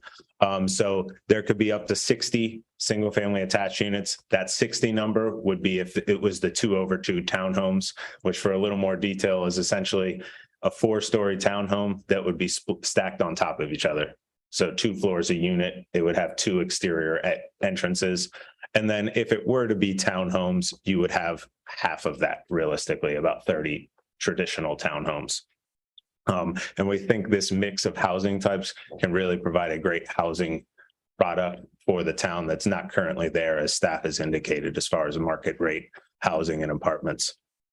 Some of the other highlights of this, you can see there's a lot of landscaping and green space. On the left side of the screen is that RPA buffer that was previously going to be encroached upon by development. That is now, this applicant is going to stay out of it and preserve that. And that will provide great open space and a nice visual amenity for future residents, as well as there's landscape buffers around the entire perimeter of the site. Additionally, along the streetscape and street frontage, one of the goals of this applicant, as well as the small area plan and Main Street plan of the town, is to create an active street frontage. So there is a sidewalk along this frontage that would have a few pedestrian connections into the proposed development. One is on the left-hand side of your screen that would be an alternative access into the multifamily building. You can see it, I can't point, but on the right side of the multifamily building, you can see the terrace that was discussed about by staff earlier. That would be a great community gathering location for future residents, and it's strategically located on the streetscape and on the frontage to have that welcoming and engaging feel for the project. And that could be used for any sort of seasonal fairs. You could have arts and crafts things. The residents could get creative with the things they want to do that really you could supplement the town's farmers market because it's right next door. There's a lot of things that could be utilized in that space to really provide a lively and communal space. Some of the other amenities that the applicant's proposing is the pool and the pool house that you see there. There's also anticipated to have some of the traditional amenities you see with an apartment building that are interiors, such as a gym. And then continuing, I left out the townhomes on the activation of the streetscape. Those that are fronting along Main Street, those townhouses would have direct pedestrian access. So the stoops would enter out right onto the Main Street sidewalks. So again, just really livening up the corridor.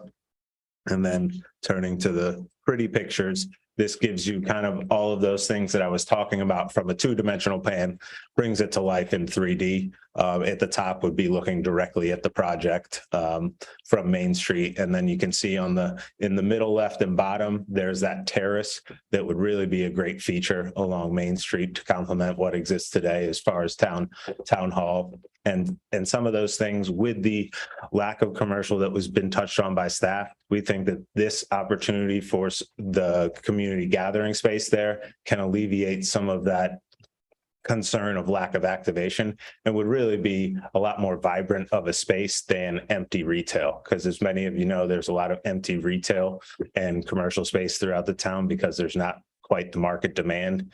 And one of the ways to achieve market demand for commercial and retail is more houses, more people, and more density. And so that while mixed use is the ultimate goal, the applicant believes that this residential project can be one of the first steps, along with the rows and some of the other things you have, to get more of that center of density that could achieve that ultimate mixed use, which is the future goal. But you do need to start somewhere. And what we hear from the market is that the current empty space is largely due to lack of density in residents. But again, one thing I didn't touch on, you can see the pictures speak for themselves, high quality architecture. I don't think anyone would be disappointed if that was along the frontage of Main Street for this property, a lot better than what's there today. And with that, that concludes my presentation. I can answer any questions you may have. I want to also give some historical context to this property before you came. I've been on this council since 2012. The previous applicant brought this same project before council in 2014, 2015, 2016, 2017, and 2018. They lost the property. The new applicant purchased the property. They had promised twice as much retail space. I was a council member up there on record demanding that previous applicant have the commercial space. My vision when I got elected was to make the town of Dumfries a destination place that people from all over DC, Maryland, and Virginia, they don't drive through, but they drive to. Then we had the Highland Park project built. The Highland Park project, they promised us frontage. I asked for frontage of retail space on Route 1 frontage. We had some legal issues with that because we didn't get the commercial space. Our lovely attorney negotiated some retail space for us to happen on Grand Park Road. So we have in the third phase, possibly some commercial retail space. In 2019, we hired Retail Strategies to come into the town to partner with us to help us bring retail to the town. Retail Strategies came to the council meeting. They presented to us what it would take for us to be able to bring retail and commercial space into the town. When the applicant realized that they couldn't build commercial space, I met with them over there and I expressed my disappointment with not having commercial space. We talked about some strategies and some way forward because the market didn't demand retail space and it would sit vacant and it would be a waste of space. And quite frankly, they wouldn't get financed and we'd be able to build this project. 10.4 acres would then once again sit vacant for another, I don't know how many years. Yeah, it's been sitting vacant now for the 12 years. We had to pay to knock down some of the houses before the applicant came because they were dilapidated property. So now we have an opportunity based on this historical reference. And this is some of the concerns that came up last night at the Planning Commission. And I just wanted to bring it up because I want to make sure everybody understands that we're looking at 10.4 acres that currently is an eyesore on our main street. It's people are driving through, there's nothing there. And if this project sits there, it will continue to remain vacant. We're looking at being able to bring in a different stock of apartments and mixed use, not what we currently have over in the Highland Park, which are based on income restrictions. We're looking at bringing in market rate, whatever the market rate demands when this project gets built. We're looking at the flexibility of up to 240. Key word there, up to. Not meaning that they're going to build that many, but it's up to 60, which is 2 on 2 or 30 townhouses with 245 parking spaces. If anybody wants commercial space, it's me. I definitely want commercial space. I understand. I've been doing videos when I go in the Mosaic District telling the community that I want to see this looks like the Mosaic District, and I push heavily for that. The other concern, and Ms. Pandak could probably speak to this, that came up last night, is why do we have ordinances in place if we come with these special use permits, right? And we're asking for increased space, right? We got these conditional use permits in front of us, asking for more housing stock. We're asking for increase in height to match what was built in Highland Park, not what was built in Williamstown. So we're asking for increase in heightage. We're asking for a single entrance instead of a double entrance. And we're asking to go against the ordinances that we created via a special use permit. All right. And so I give you guys the opportunity to speak to that because I thought that was another important factor, as well as the historical context of how long I've been up here and been looking for some type of development on this property. And Ms. Panda, did you want to? Mr. Mayor, the only thing I would note at this point is this is through a proffer condition amendment, not a special use permit. Okay. So, and there is the legal authority to do that. Okay, then that's good. Then that works. All right, Chair Pro Tem, yeah, George, and then. Yes, thank you, Mayor. This may be a question more for Nick. So y'all have made the statement that there's not a demand for retail until we increase our population. Yeah. In your study, how do you, well, I don't want to put you on the spot because it's not your work, but you have a town like Occoquan. Yep. That is smaller than us. It has a percentage of our population, but still has a thriving Main Street. Mm-hmm. So you're saying it's not possible to develop Main Street without bringing more people here? So we can't, right now, we can't develop it because because we don't own it. We don't own it. It's a VDOT maintained road. They determine everything based on that. When I tell you that they have a review timeline of 30 to 45 days when it comes to projects. So let's say for this project, we had 3 different times we've gotten comments from them. That was 5 months or so it took them to send comments to us on that. When it comes to that, this is why the Main Street Small Area Plan and why the Route 1 widening is so important. Because once that's widened, we own Main Street as the town of Dumfries. We can choose what really, at that time, we could really determine what is the best uses along Main Street, because currently everything's non-conforming. And right now, with the way that the development process is done, it's very dependent on VDOT review guidelines. The reason they were even allowed to have this entrance here was because they got an AME, which is a access management and exemption, which was a 1.5 year timeline from the previous applicant. So there's a lot of constraints with along Main Street. But I believe as the planner here, I think for me, what I see is there's so much potential along Main Street. We just need someone to kick it off and show people this is how development should be done within the town of Dumfries. We need to set a standard. Previously, I'm not saying that was town council's fault. That's just, we have our identity now. We know what we want to do going forward. That's why we're having a strategic plan done. That's why we're having a comprehensive plan update done. We know what we need to do. And I think this is a really good project to kick off this Main Street corridor, because unlike the last iteration of the project that sat dormant for 11 years, this is actually going to occur. It's been a great, we've collaborated with the applicant. It's been very transparent. It's been everything that they have said that they could do, they have. So that's something that I think there is a lot of potential along Main Street. It's just, we need to focus on showing the owners of these properties along Main Street that there's a lot of potential there that is untapped. Okay, I have some concerns because when I think about development in our neighboring jurisdictions, when I think about the Stonebridge complex, for instance, Wegmans came first and then the houses came. Wegmans was there first and then other things built around it.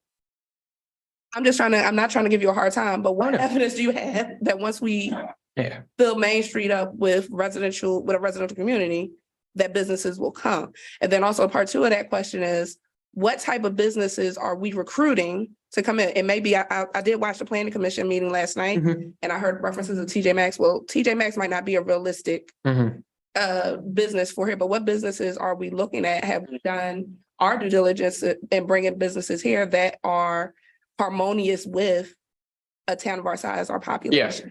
No, that's a great question. I think Stonebridge and those other developments in Prince William County, it's how do I say this? It's they have such a large population that drives through that area because of Potomac Mills, because they have access right off I-95. We have the same, but they have a greater amount of residential homes around that area. They have a variety of different schools around there. While we have one school, I think we have two schools in the town, right? Or just one? Just one school. That's just something that's a county project. That's something that everything is just based off of statistics at this point when it comes to the development of places. So once you hit that, once like a developer sees that you have hit a certain amount of trips per day or trips per hour, then they are interested in coming. But if it also matters what kind of trips those are, if those are through fare trips or if those are to and they're staying in the vicinity, let's say. So because a lot of these trips are through fare, they're going because they're commuting. That's a lot of why that's why we haven't seen as many developers come into the town recently. And I think the applicant could speak more, but I know for a fact that they consulted with retail strategies and they had a private consultant. So they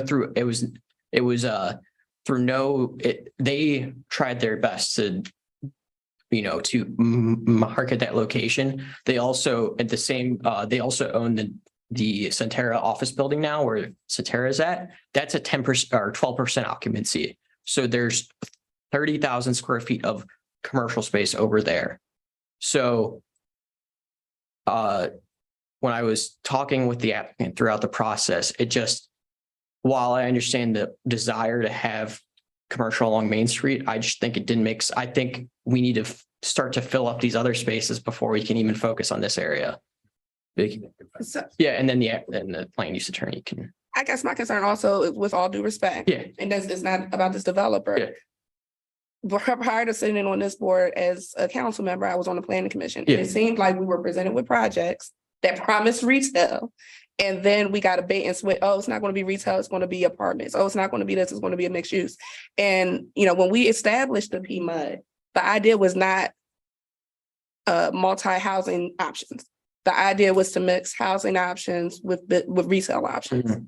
So I think we're getting away from that. I'm just not, I guess I'm just not convinced right now Yeah. that increase in population is going to bring the business that we want to 5 Main Street, because I think what we're going to end up being is a housing hub for Prince William County.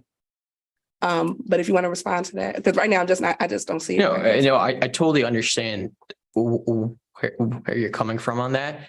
It's just, I think there's a lot of unknown that comes into this as well, I think what we really need is, we've seen 10 years of no development. We've seen empty promises from previous developers. That's stopping right now. I'm telling you that. That's something that we as staff are trying to be more stringent, and we're trying to set a standard. That's something that, as the town planner, I'm going to promise you that what all these applicants are proffering are things that they can do, and be as transparent with you as possible. And I know I joined 2.5 years ago. Everything that has happened since then, every applicant has promised and has delivered so far. So I know it's also, I don't have an answer. I don't have an answer to, part of your question, but I think there's a lot of unknowns, but I think the pros outweigh the cons of this development. And then the applicant can. And if I may, just a little more detail with this particular applicant and some of the efforts that they have gone through. They own that property, as Nick said, that's a commercial property. It's actually 50,000 square feet. It's 12% leased right now. That's 44,000 empty space at that location. It was previously on the market under the prior owner. They've had it on the market since August. And a lot of the feedback they're hearing is that there's not enough density to get some of those commercial uses, as well as, they just simply, sorry, let me restart that. There's not the market for the current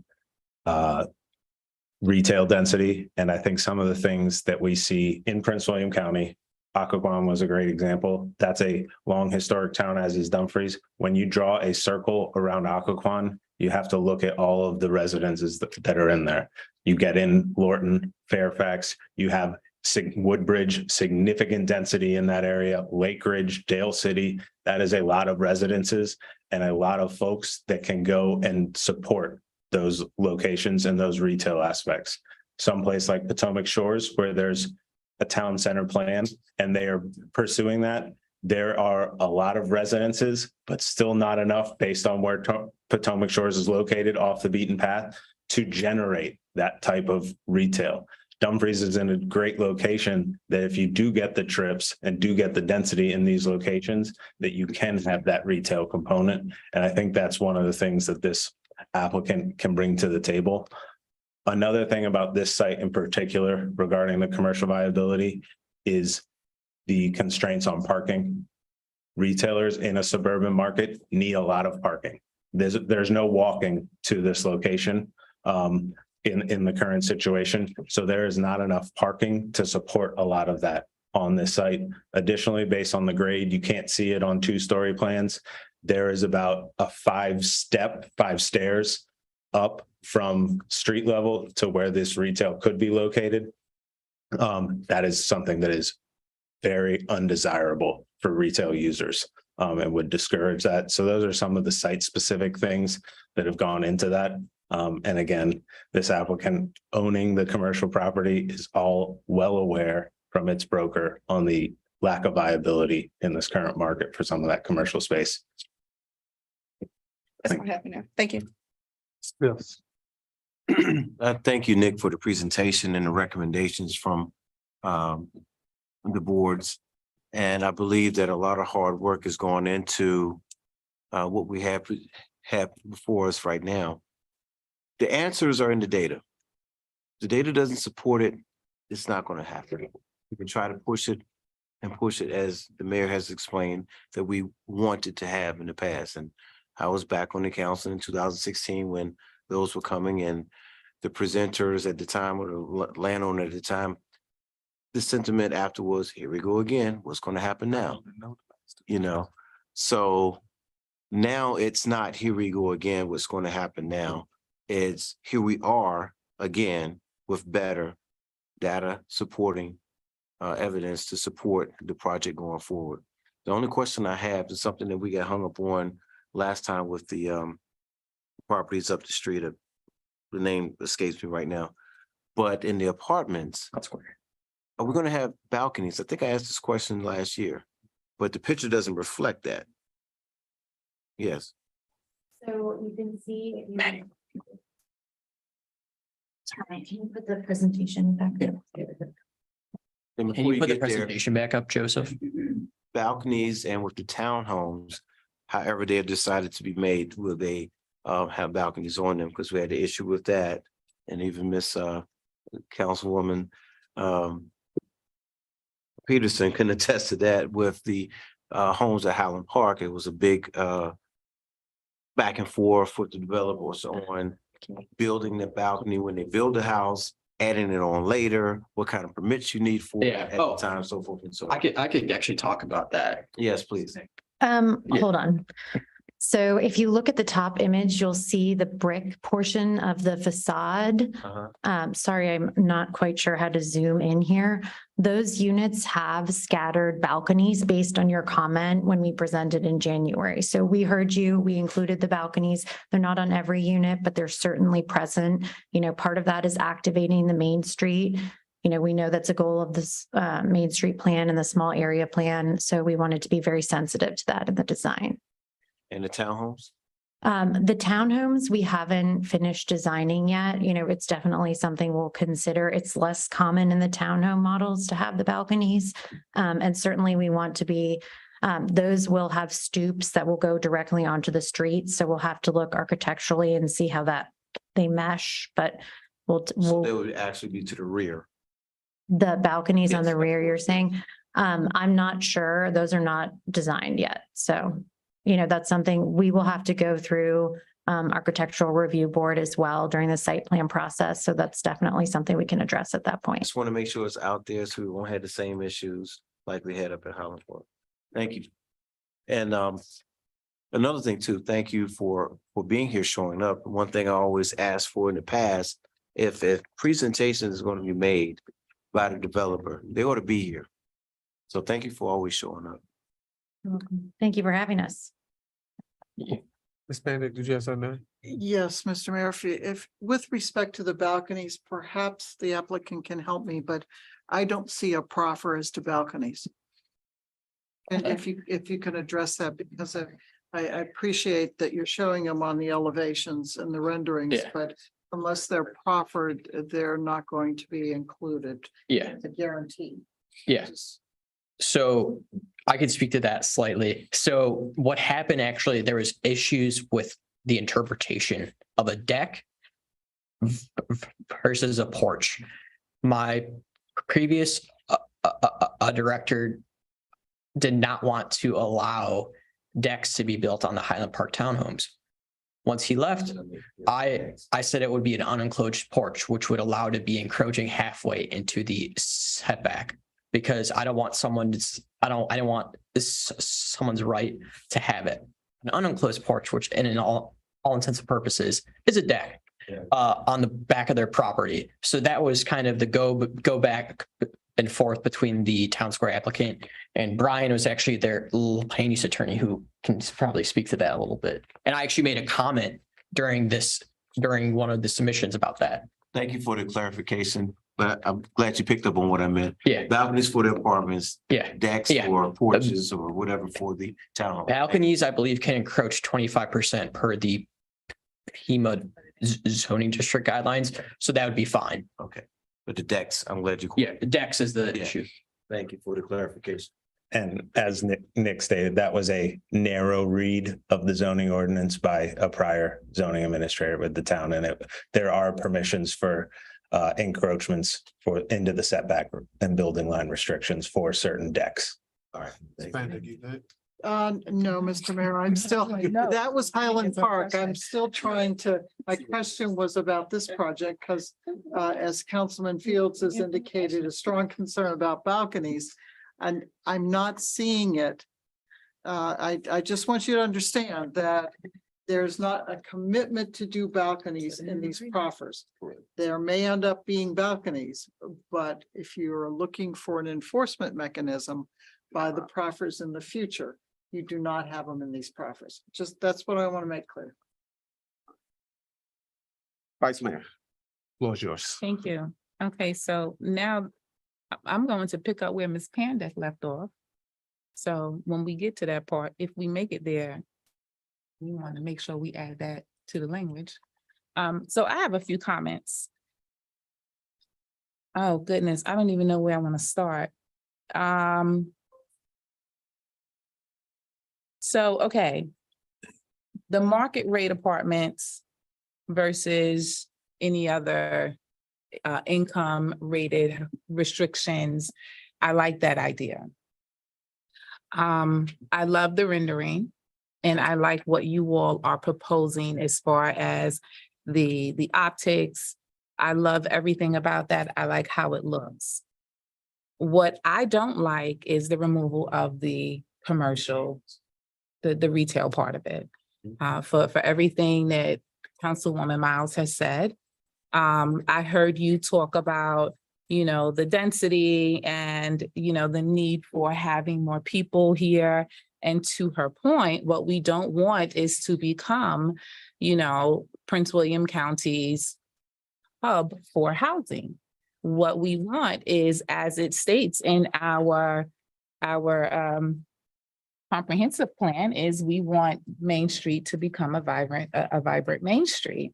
And I get all the points that you made, but, you know, to counter your point, we are the alternate route to the main corridor of this eastern region. You have to come through Dumfries. And this is why Route 1 is widening, because people are coming here.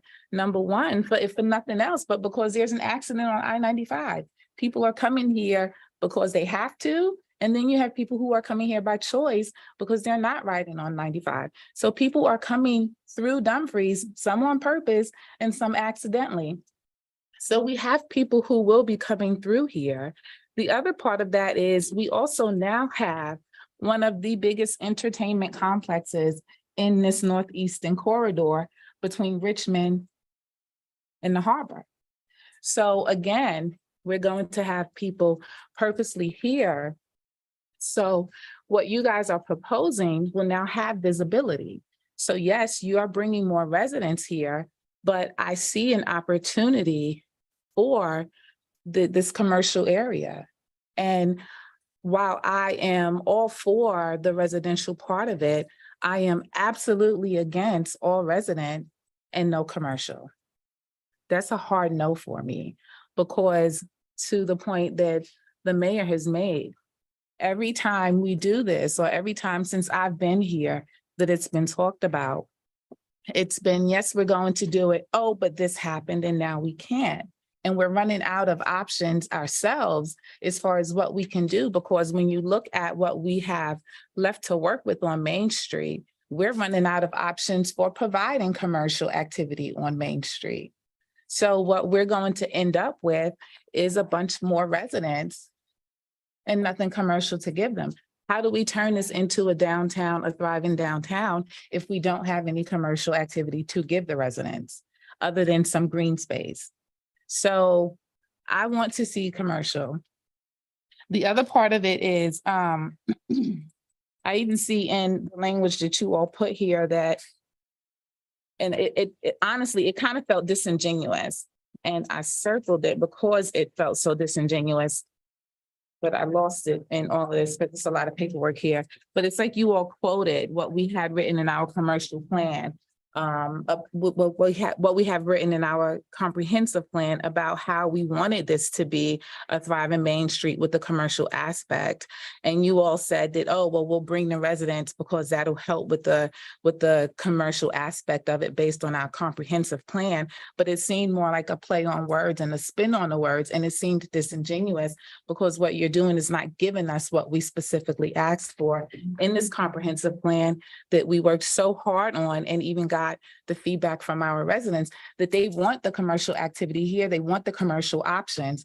So when you look at Stonebridge or Occoquan, or even the apartments that they put across the street from Freedom High School, you know, it doesn't have to be TJ Maxx, but if it's a Smoothie King or one of these small little shops that people who are walking or live right upstairs from can go downstairs and enjoy those things. And I don't know the retail side of it. I'm sure that's, you know, your profession and you know it, but I'm sure that we can find some sort of shops or something that people can enjoy that can thrive here, because we want to give folks some place to have the retail opportunities, because that's what we said we were going to do. And if we don't use the opportunity that we have right here to do that, we are also running out of options to provide that to our residents and to our community, which is what we said we were going to do.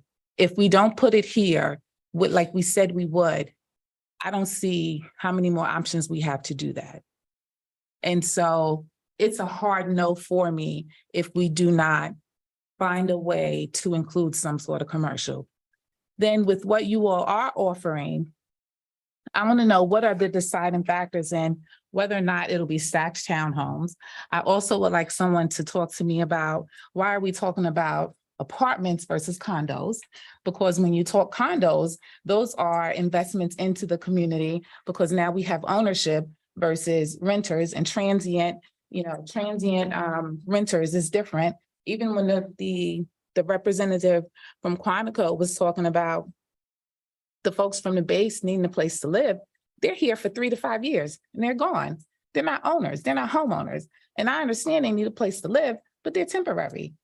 We're talking about home ownership, that even if people rent out their homes, it's still, when people have home ownership, they invest differently in the community when they own in it than they do when they rent in it.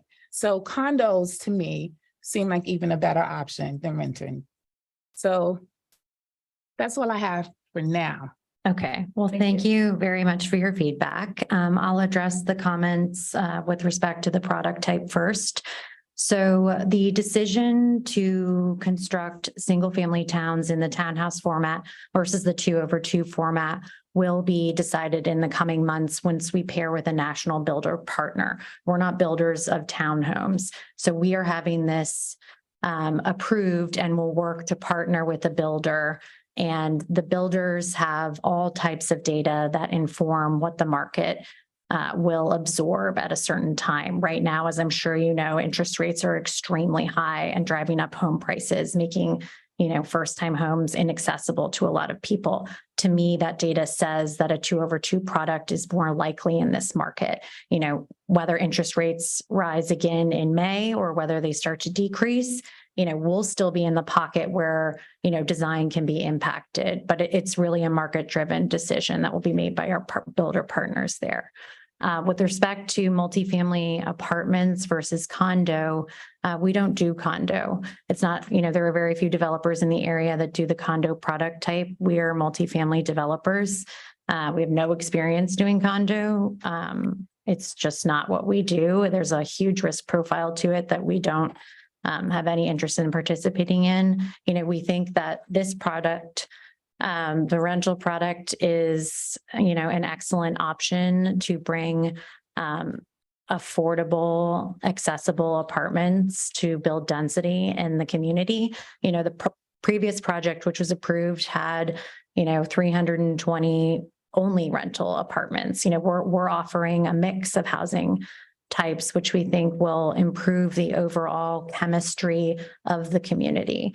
So, we were very thoughtful when we were looking at it, because originally, as you know, there were 3 different multifamily rental buildings. And we said, this doesn't feel like it's really woven into the street grid. It doesn't feel accessible. It kind of felt like an island and they were kind of blocked off. So the inclusion of the townhomes was really to address the Main Street plan and to offer a different product type, which we think addresses your concerns. I hear you on the condo piece. That's just not what we do. Councilman Pete.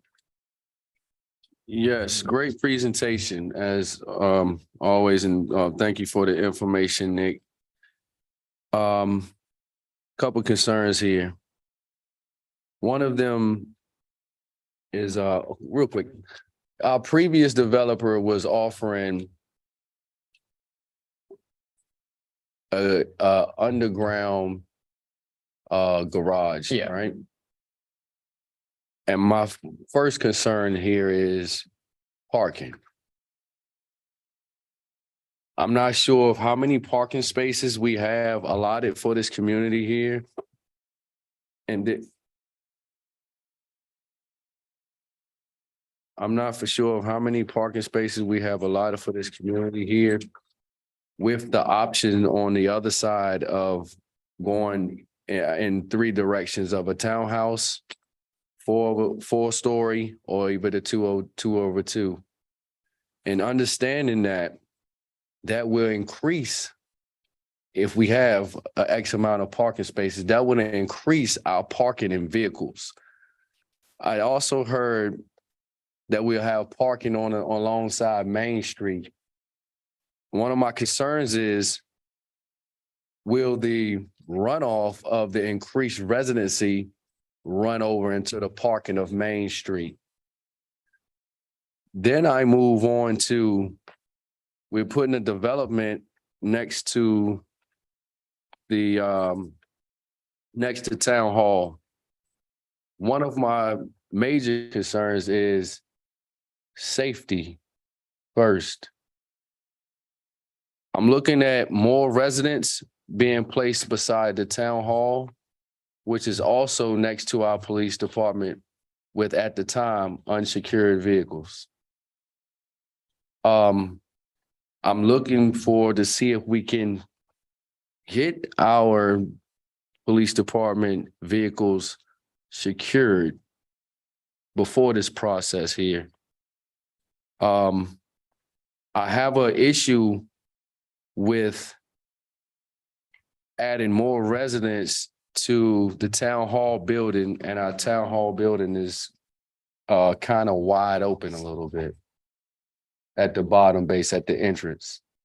That safety is a big concern of mine at all times. We say we have to pick up data for us to be able to bring in retail.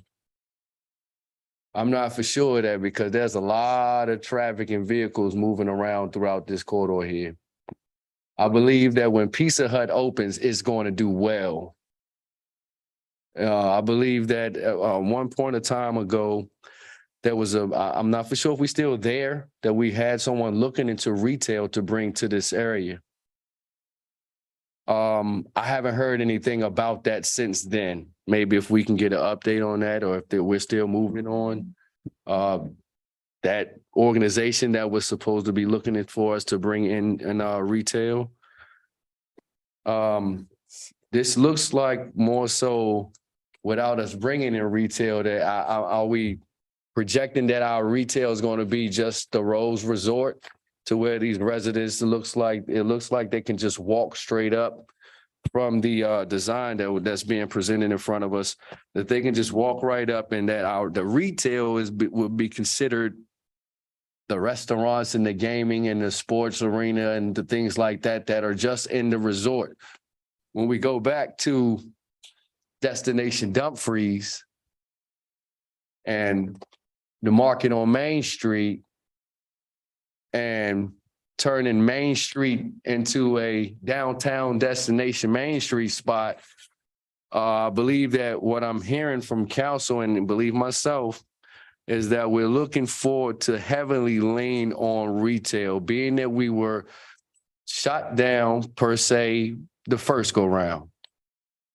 Our second go round, I believe that we're looking to include not only one, just retail within a close quarters, but more so retail down here, period. Again, I do echo that. I believe the Pizza Hut is going to do well when it gets here at that corner. All right. Yeah, one of my other things is that if we already at a point now to where we're starting to pick up the beautification, as I always speak of within this town. Been doing it since day one, and I'm still here and I won't leave it. As I vision this, I see that they say, well, we're going to have the doors coming out to the main street, to the sidewalk of the main, right? Yeah. The sidewalks as of right now, where they were before, are unacceptable. If we were to bring new residents in here, I would like to see if we can get back to where our sidewalks, that's what they were placed there for. These sidewalks were placed there for walkable access for our residents in the town. Ever since we've been having the tree hangover, and just a little outside of the developers, ever since we've been having the tree hangover and the grass growing, the weeds coming up the cracks of the sidewalks, I don't think that that's going to be, as we scream eyesore for the what it is now of non-development, but what we scream eyesore as in making turning this location into a nice residential area. I believe beautification on our sidewalks will be helpful in trying to get this done here also, along our walkways. Again, the safety is my concern, my number one concern for this town hall building and definitely for our police vehicles. And I am concerned about the parking if we were to include, if not single townhouses, but to move on a two-stack, Yeah.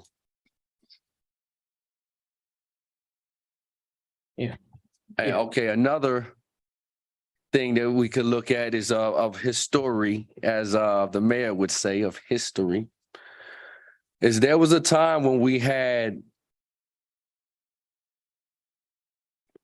Wendy's, not too far south from here, Wendy's, McDonald's, Burger King, 7-Eleven, seafood place, tire place, a mechanical shop there, which is still there on the back end of U-Haul. Those stores did well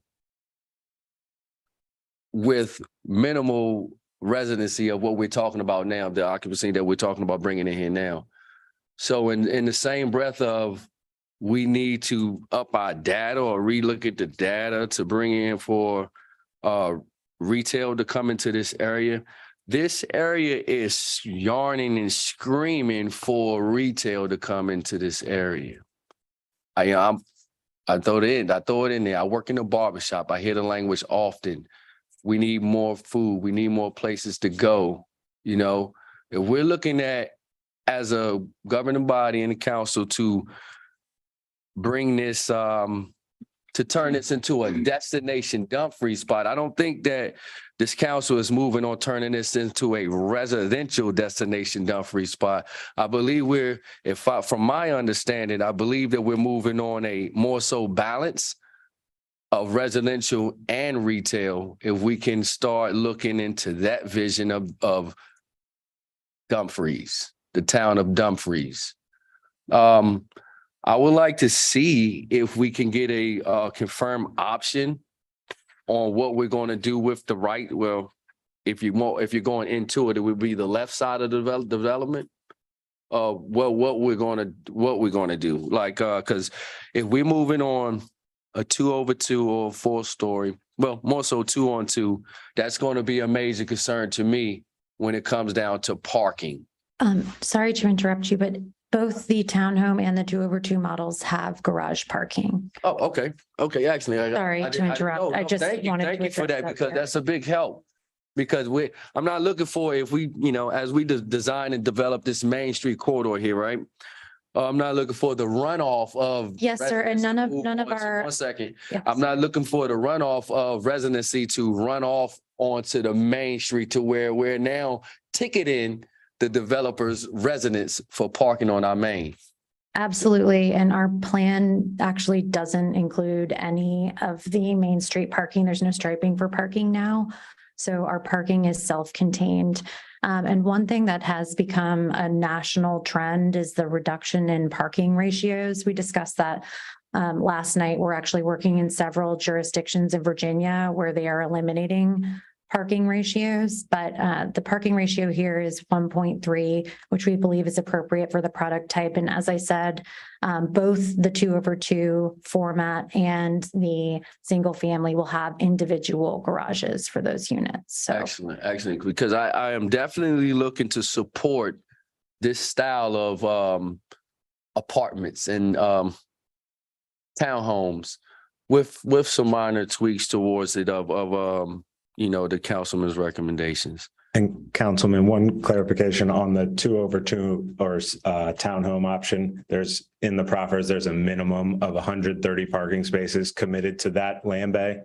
That 130 spaces would exceed the minimum parking requirements for single family detached homes. It's 2 per unit. So it would actually exceed the minimum parking requirements of the town on that portion of the land bay. On the as we're facing the right-hand side where where Yes. the apartments are going. Yeah. That's correct. And so we are, and like you stated, their garages are with the others. Okay, excellent. As I make my decision, I like this. And then How we're moving in a good direction. But at the same time, as echoing with the rest of the council, I am strong on this retail thing and security and safety for this town building and our police vehicles. Yep, and I totally understand that. And I'd like to add to, for the on-street parking, I just would like to clarify on that. That's for when the town actually owns this Main Street. That's not currently when the project's going to be built. We're saying that's going to occur in 2018 or 2028 or 2029,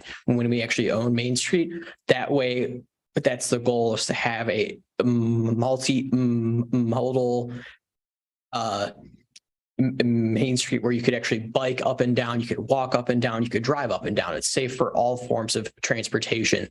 So that's the other idea when it comes to allowing the waiver of the parking to, really enforce that, hey, not everyone's going to have a car. If you have a 1-bedroom apartment, I only have 1 car. I don't have 2 cars, although that'd be great, honestly, if I had 2 or 3, but like I could only wish at that point. But at the same time, I would also say I'm going to work with the chief whenever, whatever the decision, is of the council tonight, definitely in the future when it comes to site plan to kind of determine, just ask him and just clarify, the security of the police vehicles and things like that. That's something we'll take care of. And that's something that's up to the police department as well. Are there any other questions you had? Oh, not at all, Nick. That was well said by you. Well said by you to clear that up. And we'll move on that later. I yield on that right there. Okay, so I'm disappointed with the retail also. However, there is more than just retail. So I'd like to remind the council of Rosie's that came to this town, where there was some conflict on the council about whether we should allow the gaming center here. We also had conflict with the roads coming. So there's some concessions that we have made on this council. Personally, this is a business decision for this applicant and is a management decision on our side. We have no money invested in this. Put yourself on the other side of the dais here. And me and Councilwoman Katrina talked about this a little earlier today. If I had a $2.3 million franchise and I had options to place this franchise anywhere in Virginia, the question in my mind right now, would I open it up in Dumfries, knowing that I need to make money off this franchise? So it's one thing to say we want, and it's another thing to have some foot in the game here. So I realize that. Again, I'm disappointed, but I understand demographics does not project Dumfries right now as a place that anyone with a major company would come in right now. So we have an option. We can use the space and get revenue from the space right now, or we can take chances and deny this applicant on their project and wait another 11, 12 years to see what happens. I believe they own the property right now. Yes, sir. So that's where we're sitting right now. Is a decision, do we want to move forward with apartment complex? And again, I would rather have retail, but I understand. So I just like the council to consider that. Thank And- you. Oh, sorry. Hold on one second. And I'm gonna ask the town manager to schedule a future meeting, bring retail strategies back in. We haven't had them in here in a while to do a re-education on what the formulas for all of these retailers. They have the relationships. We gave this developer direct access to work with retail strategies for retail to look at that. I just wanted to make it known they've had a direct relationship. I've talked to the Falazzos over at the Falazzo building. They own the Dumfries Shopping Center with their vacancies. Trying to bring, I've been intimate in retail around this town I tried to get a Sonic over there. I tried to get an Arby's over there. I talked to the Curtis properties, talked to them recently about the vacancies there, trying to bring in the Sub place, not Subway, but I can't think of the other. Jersey Jimmy Mike, John's. tried to bring in the Jersey Mikes, talking to my friend Jerome. Their franchise denied them, tried to bring in, so the franchisees denied them. Now, when you look at traffic, why Pizza Hut is no longer on Main Street and they're on 234, we can go to our meals tax receipt and see where most of our revenue is generated. The traffic count is what these retailers go off and they look at. They got these heat maps or whatever. All your cell phones that you travel with, they know where you're shopping at. Y'all remember Retail Strategies came here, they did a presentation. The traffic count is extremely high on 234, meaning, yeah, it's 30,000 cars, I think they count a day that goes up there. Here, what was the traffic count going? I don't remember what it was, but it's extremely low. It's half that. It's more than less than half. I think it was like 5,000 or 6,000 what they're getting, especially right now. I have a business on Main Street and have seen my business tremendously go down because it's just dead now. Right? With the express lanes, more and more people are staying on 95. They're not coming. So the Curtis Properties is having a hard time filling. They were extremely upset when they found out that the Rose was moving or whatever. Two, the second thing we need, Mr. Rogers did a housing study. We never got a presentation and a study on that so that we can show what the housing needs. He never came back and brought that. So we need to see the retail strategies to come in here and do, rather they come virtual, that we don't have to fly them in. We don't have to use that expense. They can do Zoom. But retail strategies and then that housing stock so that we can have, and we hired them for the reason to help us build it. Two, in this budget that we'll be approving in our next meeting, there are two important things that Nick has in this budget. One is a comp plan update, and two, what's that second report? Help me out, town manager, that we're looking at for the Main Street, your project for Main Street. That's the destination Dumfries for, Yeah, turn your mic on so they can. I'm sorry, with Destination Dumfries, we will be looking at the development of the Main Street to make sure that Main Street is uniform up and down as well as every facade. So I forget the name of the project right now because I'm Okay. drawing a blank, but that's what we'll be doing. Street beautification. What that does, when you look at the Main Street right now and you go down, and I'm pretty intimate because I walk it, there are roughly about 7 or 8 nonprofits on Main Street right now. Not knocking none of the nonprofits that's there.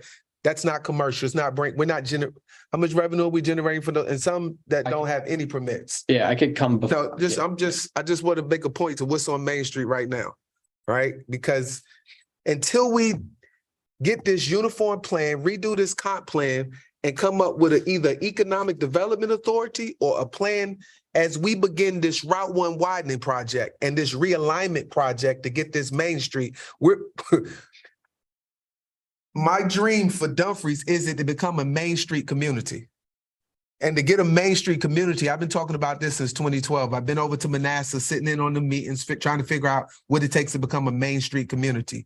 And there's certain type of stock of housing and buildings that have to be up there. And with the way our Main Street currently looks with the number of nonprofits, I'm not gonna name them, the number of businesses that we have here, we will never get to that Main Street property with the way it is. And so we have to do the comp plan update. We have to do the Destination Dumfries project. And there has to be some planning to begin to reprogram this to look like a national harbor, to get this to look like an Occoquan, to begin to look like this. And with the Wegmans project, Wegmans bought all of that land before they built it. They built it and then they sold it. That was one of my projects I did for my master's. But Wegmans bought that project and began to build it out. And it was a very intimate project.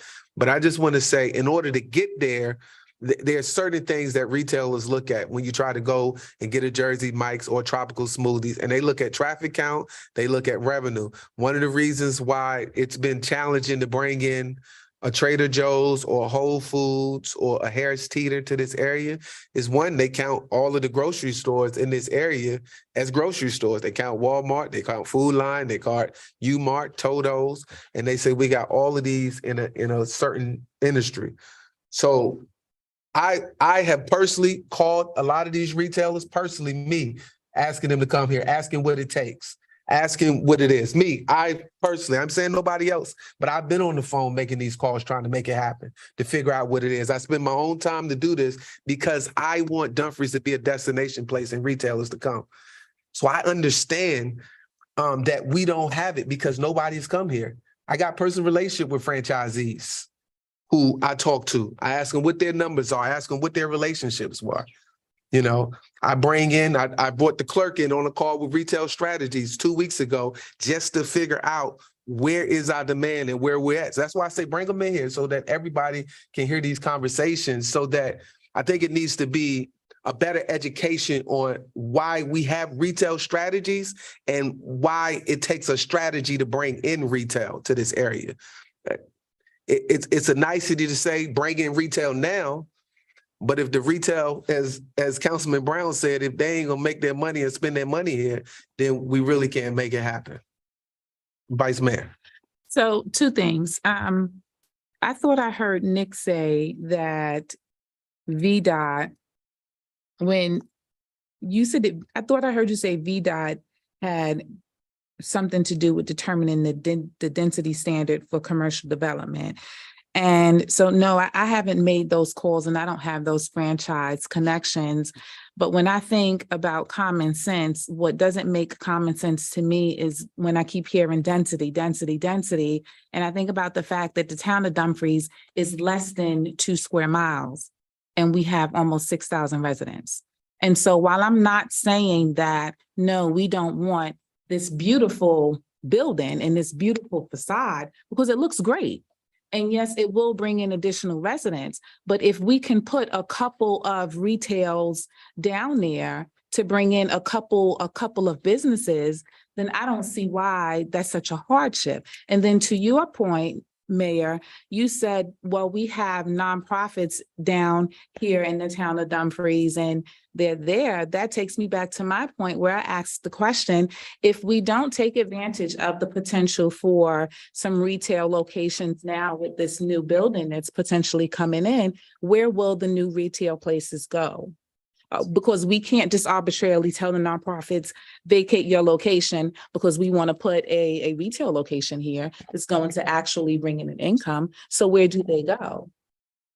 That's where the plan comes, economic development. And then the other part of that is when Retail Strategies did come in here and when we had our comprehensive plan, so much has changed since then. When they did their heat map with 234, for instance, Was that done with the 234 plan in mind? Because there's a lot of traffic that comes down 234 now, but when they Jersey style 234, people are going to have to be intentional about hitting McDonald's and Pizza Hut. Right now, people come off 234 and they're hitting McDonald's and Pizza Hut and 7-Eleven as a matter of convenience. When they redo 234, people are going to hit McDonald's and 7-Eleven only because they want to. They're going to have to be intentional about hitting that because they're going to have to come off and get on the service road to hit those roads, to hit those locations. So it's going to be a little bit different. So that could potentially change. And when we did the comprehensive plan, and we talked about retail, and they built the whole concept of having the retail locations here. Wasn't that done by consultants who knew what we wanted and it was all factored in? We haven't done a comprehensive plan update since 2014. We did it in 2021. So then what was it that we did in A 2021? Main Street pattern map. So, but the comprehensive plan says updated 2021. Keith was here, I was here, we sat in and we went down, we was downtown, we was Main down. Street pattern. Stop interrupting me when I'm speaking, please, sir. So when we were down there, we had folks come in, we talked about what we wanted. We had consultants there. We did exercises. We talked about what we wanted it to look like. And we had consultants walk us through and talk us through what it was supposed to look like. And we made updates to the plan. So are you telling me that wasn't an update to the comprehensive plan? What was that? You go ahead, Nick. I'll let Nick speak to it. So I handled the update to the zoning ordinance right when I started. So that was early 2021. What that was, it was an update, but it was just a few pages and it was an update, but it wasn't up to, yes, but it wasn't up to state code. What state code requires is every 5 years, we have to review it. It was the pattern book. It was all, which I think I have a few in my office, I think. But what that is to be completely honest with you, what it was is I wasn't part of that. But when I saw it, I think the town can do better. And I think that's another reason why I want a full comp plan update, because when I came in at the end, so I kind of have a outsider's view of things. I've seen that plan plenty of other places, plenty of other towns. It's a cookie cutter plan. That it's a very hard conversation to have, but it's something that we have to be transparent, and I'm just dealing with the facts, and that's why I present to you all tonight. Just the facts, pros versus cons, and just that's what I'm trying to bring to the town council is just transparency and just dealing with the facts. And that's what I think the applicant, and from my point of view as the staff, I think what this project is, it's actually realistic and it's actually going to happen. And I think for the town of Dumfries, that's important, because instead of having something just staying there for 10 years and having someone come back every 2 or 3 years to say, oh, I'm going to do this, I'm going to do that. And to be transparent with you all, the only time that I ever had someone come in about a commercial aspect to that was a Sheetz wanted to go in on Main Street. So that's just what has kind of occurred over the last 2 years. So again, that's another reason why we need to update the comprehensive plan. And I said this last night to Planning Commission, we have grown tremendously in the last 3 years. The last 2 years since I've been here, we had the Rose, we have this project, we have Senior Town Square, we have Harbor at Quantico Creek, we have other projects potentially in the pipeline. That's the most development that's ever occurred in the town of Dumfries. So I think it's good to have hard conversations like this, because that's how we as a town grow. That's how the town council, because that's how you as town council also learn, as well as staff, because if you don't ask questions, even if they're hard-hitting questions, you don't know. I don't know everything. So that's just something where it's good to have this open dialogue. And I really stand by this project before you all tonight. And I really respect, each and every town council member and the town manager, the town attorney and the town clerk for being here. But besides that, Have we opened the public hearing? No, I was waiting for them to finish. Well, listen, what I want to say is I appreciate you all being here. And yes, this had to be a tough conversation because the reality of it is I'm not an architect. I'm not a planner. All I have up here to work with are the tools that were given to me. And what I'm now being told was a subpar comprehensive update. But that's the tool that I was given with and the common sense that I was born with. Yeah. And therefore, those are my questions, those are my points, and that's where I stand. Yes. Thank you for all your information. And the applicant can also. I'd just like to make one more brief comment. As Nick mentioned and Brian mentioned, we do own the Centera building and it's been 12% occupied for, several years. It's, we bought it from a bank. It was not an operating business. So we are planning to demolish that and have a retail use there. We've been marketing it with a retail broker for 7 months. So that is coming, that is in the pipeline, and that is also consistent with the guidance that your retail consultant, retail strategies gave us. They said the demand is on Route 1 right now. So that location was a better location for a retail use at this time. We heard that is coming. We hope to be before you this summer with a plan there. But, as we mentioned, retailers require a certain amount of parking. We're already parking constrained on the site. It makes it very difficult to make it attractive. We had concerns about being across the street from 8 restaurants that they don't know if those are competing restaurants. And, we went through several iterations of concerns and we hope that the retail we intend to provide is satisfactory to everyone. So it's not as if our collective development efforts won't bring retail. It's just not possible in this project. All right, at this time, there's no more. I will open up the public hearing. All right, the public hearing is for the vacation and deed of Market Street, Paper Street behind the town, as well as a resolution for the proffer condition amendments, Planning Commission application 2020-2002. All right. Is there anyone signed up for the public hearing? No, sir. All right. Is there anyone here that wanted to speak on the public hearing? Yes, ma'am. Please make your way to the podium. State your name.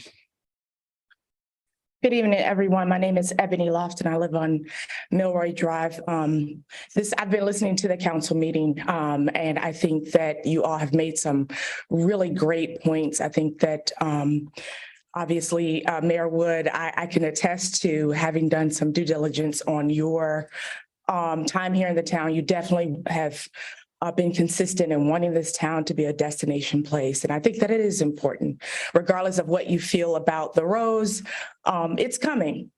And I think in time, there will certainly, if not already, be so many plans for retail specific to the residents and those who come in the town of Dumfries. But I do think with regard to this project, I work in commercial finance, as some of you know. What they have proposed is not inconsistent with a number of development projects and housing projects with a mixed use, with the stacked townhomes and with the apartments. Condo associations carry a different type of ownership, not similar to an HOA. There is a different shared cost when one has a condo. And so that type of ownership or sole ownership does not provide options for residents. Not only that, so in summary, I think in whole, I think this could be a great project. I think the only concern that I might have is about the setback parameters from the sidewalk. I don't know if there were specifics. I don't know if some of you may know that the prime rate is 8% right now. And about a year ago it was 3.25. So the dollar does not go as far.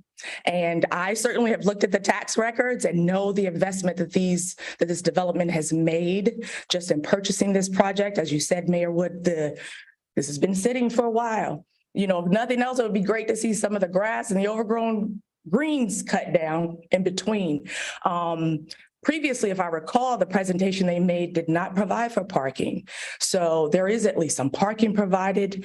Like I said, you have a mix. I'm an empty nester myself and would love to maybe look at having an apartment instead of my home. So I hope that you all, while you certainly are correct in being concerned about the retail aspect that is not presented or not there, I hope you consider the benefit that could be presented for residents who either want to move into Dumfries or want to have a new home. My home was built in '88, so like I said, maybe it would be great for me to live there. A pool in and of itself is a great feature.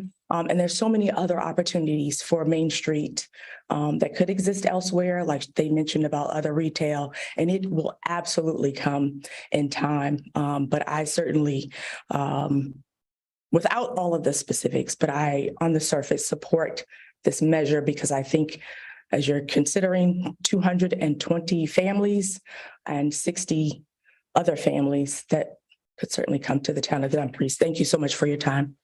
Thank you. Is there anyone else here to speak? Seeing none, I will close the public hearing. With the public hearing being closed, the resolution before the council is to first to confirm the prior vacation on the deed of Market Street. This is consistent with what we did for the previous development. It's a paper street behind here that does not exist. And the second or the prior motion after that would be a resolution for the proper condition amendments for PCA 2020-002. I'd like to make a motion that we move forward. Okay. Second. It's been motion and second.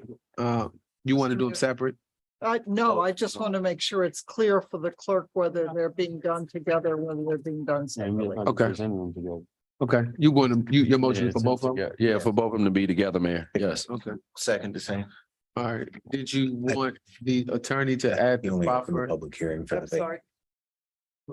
I think the mayor only did a public hearing regarding the vacation. No, He did both. Okay, Yeah. I only heard the. They were both at the same time. Yes. Proffer for the balconies, to the attorney? Mhm. With the inclusion of the proffers for the balcony, yes. And the waivers. So, yes. Okay. Yes, So you're with, doing both together. with the decks also, yes, That's fine. yes. Second as well, with the Okay. amendment. All right, any discussion on the amendments and the motion on the floor? All right, seeing none. Councilman Fields, Yes. Councilman Pete, Yes, Chair Pro Tem, Nay. hey, Vice Mayor, No. Mr. Brown, Yes. Ms. Peterson. Yes. Yes, for me. That motion carries 5-2. Okay, next and final on our agenda is an ordinance appointing the town clerk. Town manager, the floor is yours for the first time tonight. Good evening, Mayor, members of council. You have before you an ordinance for the appointment of the town clerk. It is my recommendation that we appoint Ms. Tangi Hill as our town clerk. With that, Ms. Hill shall continue being employed by the town with no change in her compensation and all benefits based on this appointment. It requires your vote. Thank you. so move. Second. It's been moved and second. The resolution reads as follows. Whereas Virginia Code 15.2-1538 requires the town council to appoint a qualified person as a town clerk to record the official actions of the governing body, and whereas the town code section 2-80 and 2-8310 provide that the town clerk be appointed by council after consideration of the recommendation of the town manager, and whereas Tangi Hill has obtained all the training required to be town clerk and has since her hire provided the services of town clerk to the town council, as well as perform other work for the town not directly related to the position of town clerk. And whereas with the appointment of a new town manager, the council's desires to address her appointment. Whereas the town manager, Tangela Ennis, has recommended that Ms. Hill be appointed as the town clerk, and whereas pursuant to Code Section 2-83 Bravo 1, the town clerk shall be supervised by the town manager. Now therefore be it ordained that the town council by vote will appoint Tangi Hill as clerk to the town council, and she shall have all the duties and responsibilities as set forth by the Virginia Code and the Town Code and the Charter.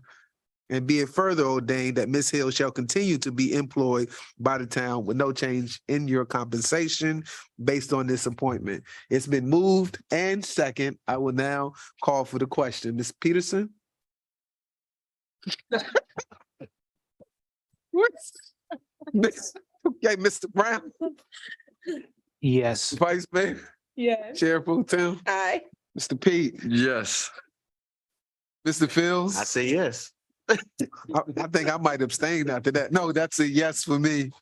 So is that motion carries 7-0? Congratulations. At this time, that concludes this meeting.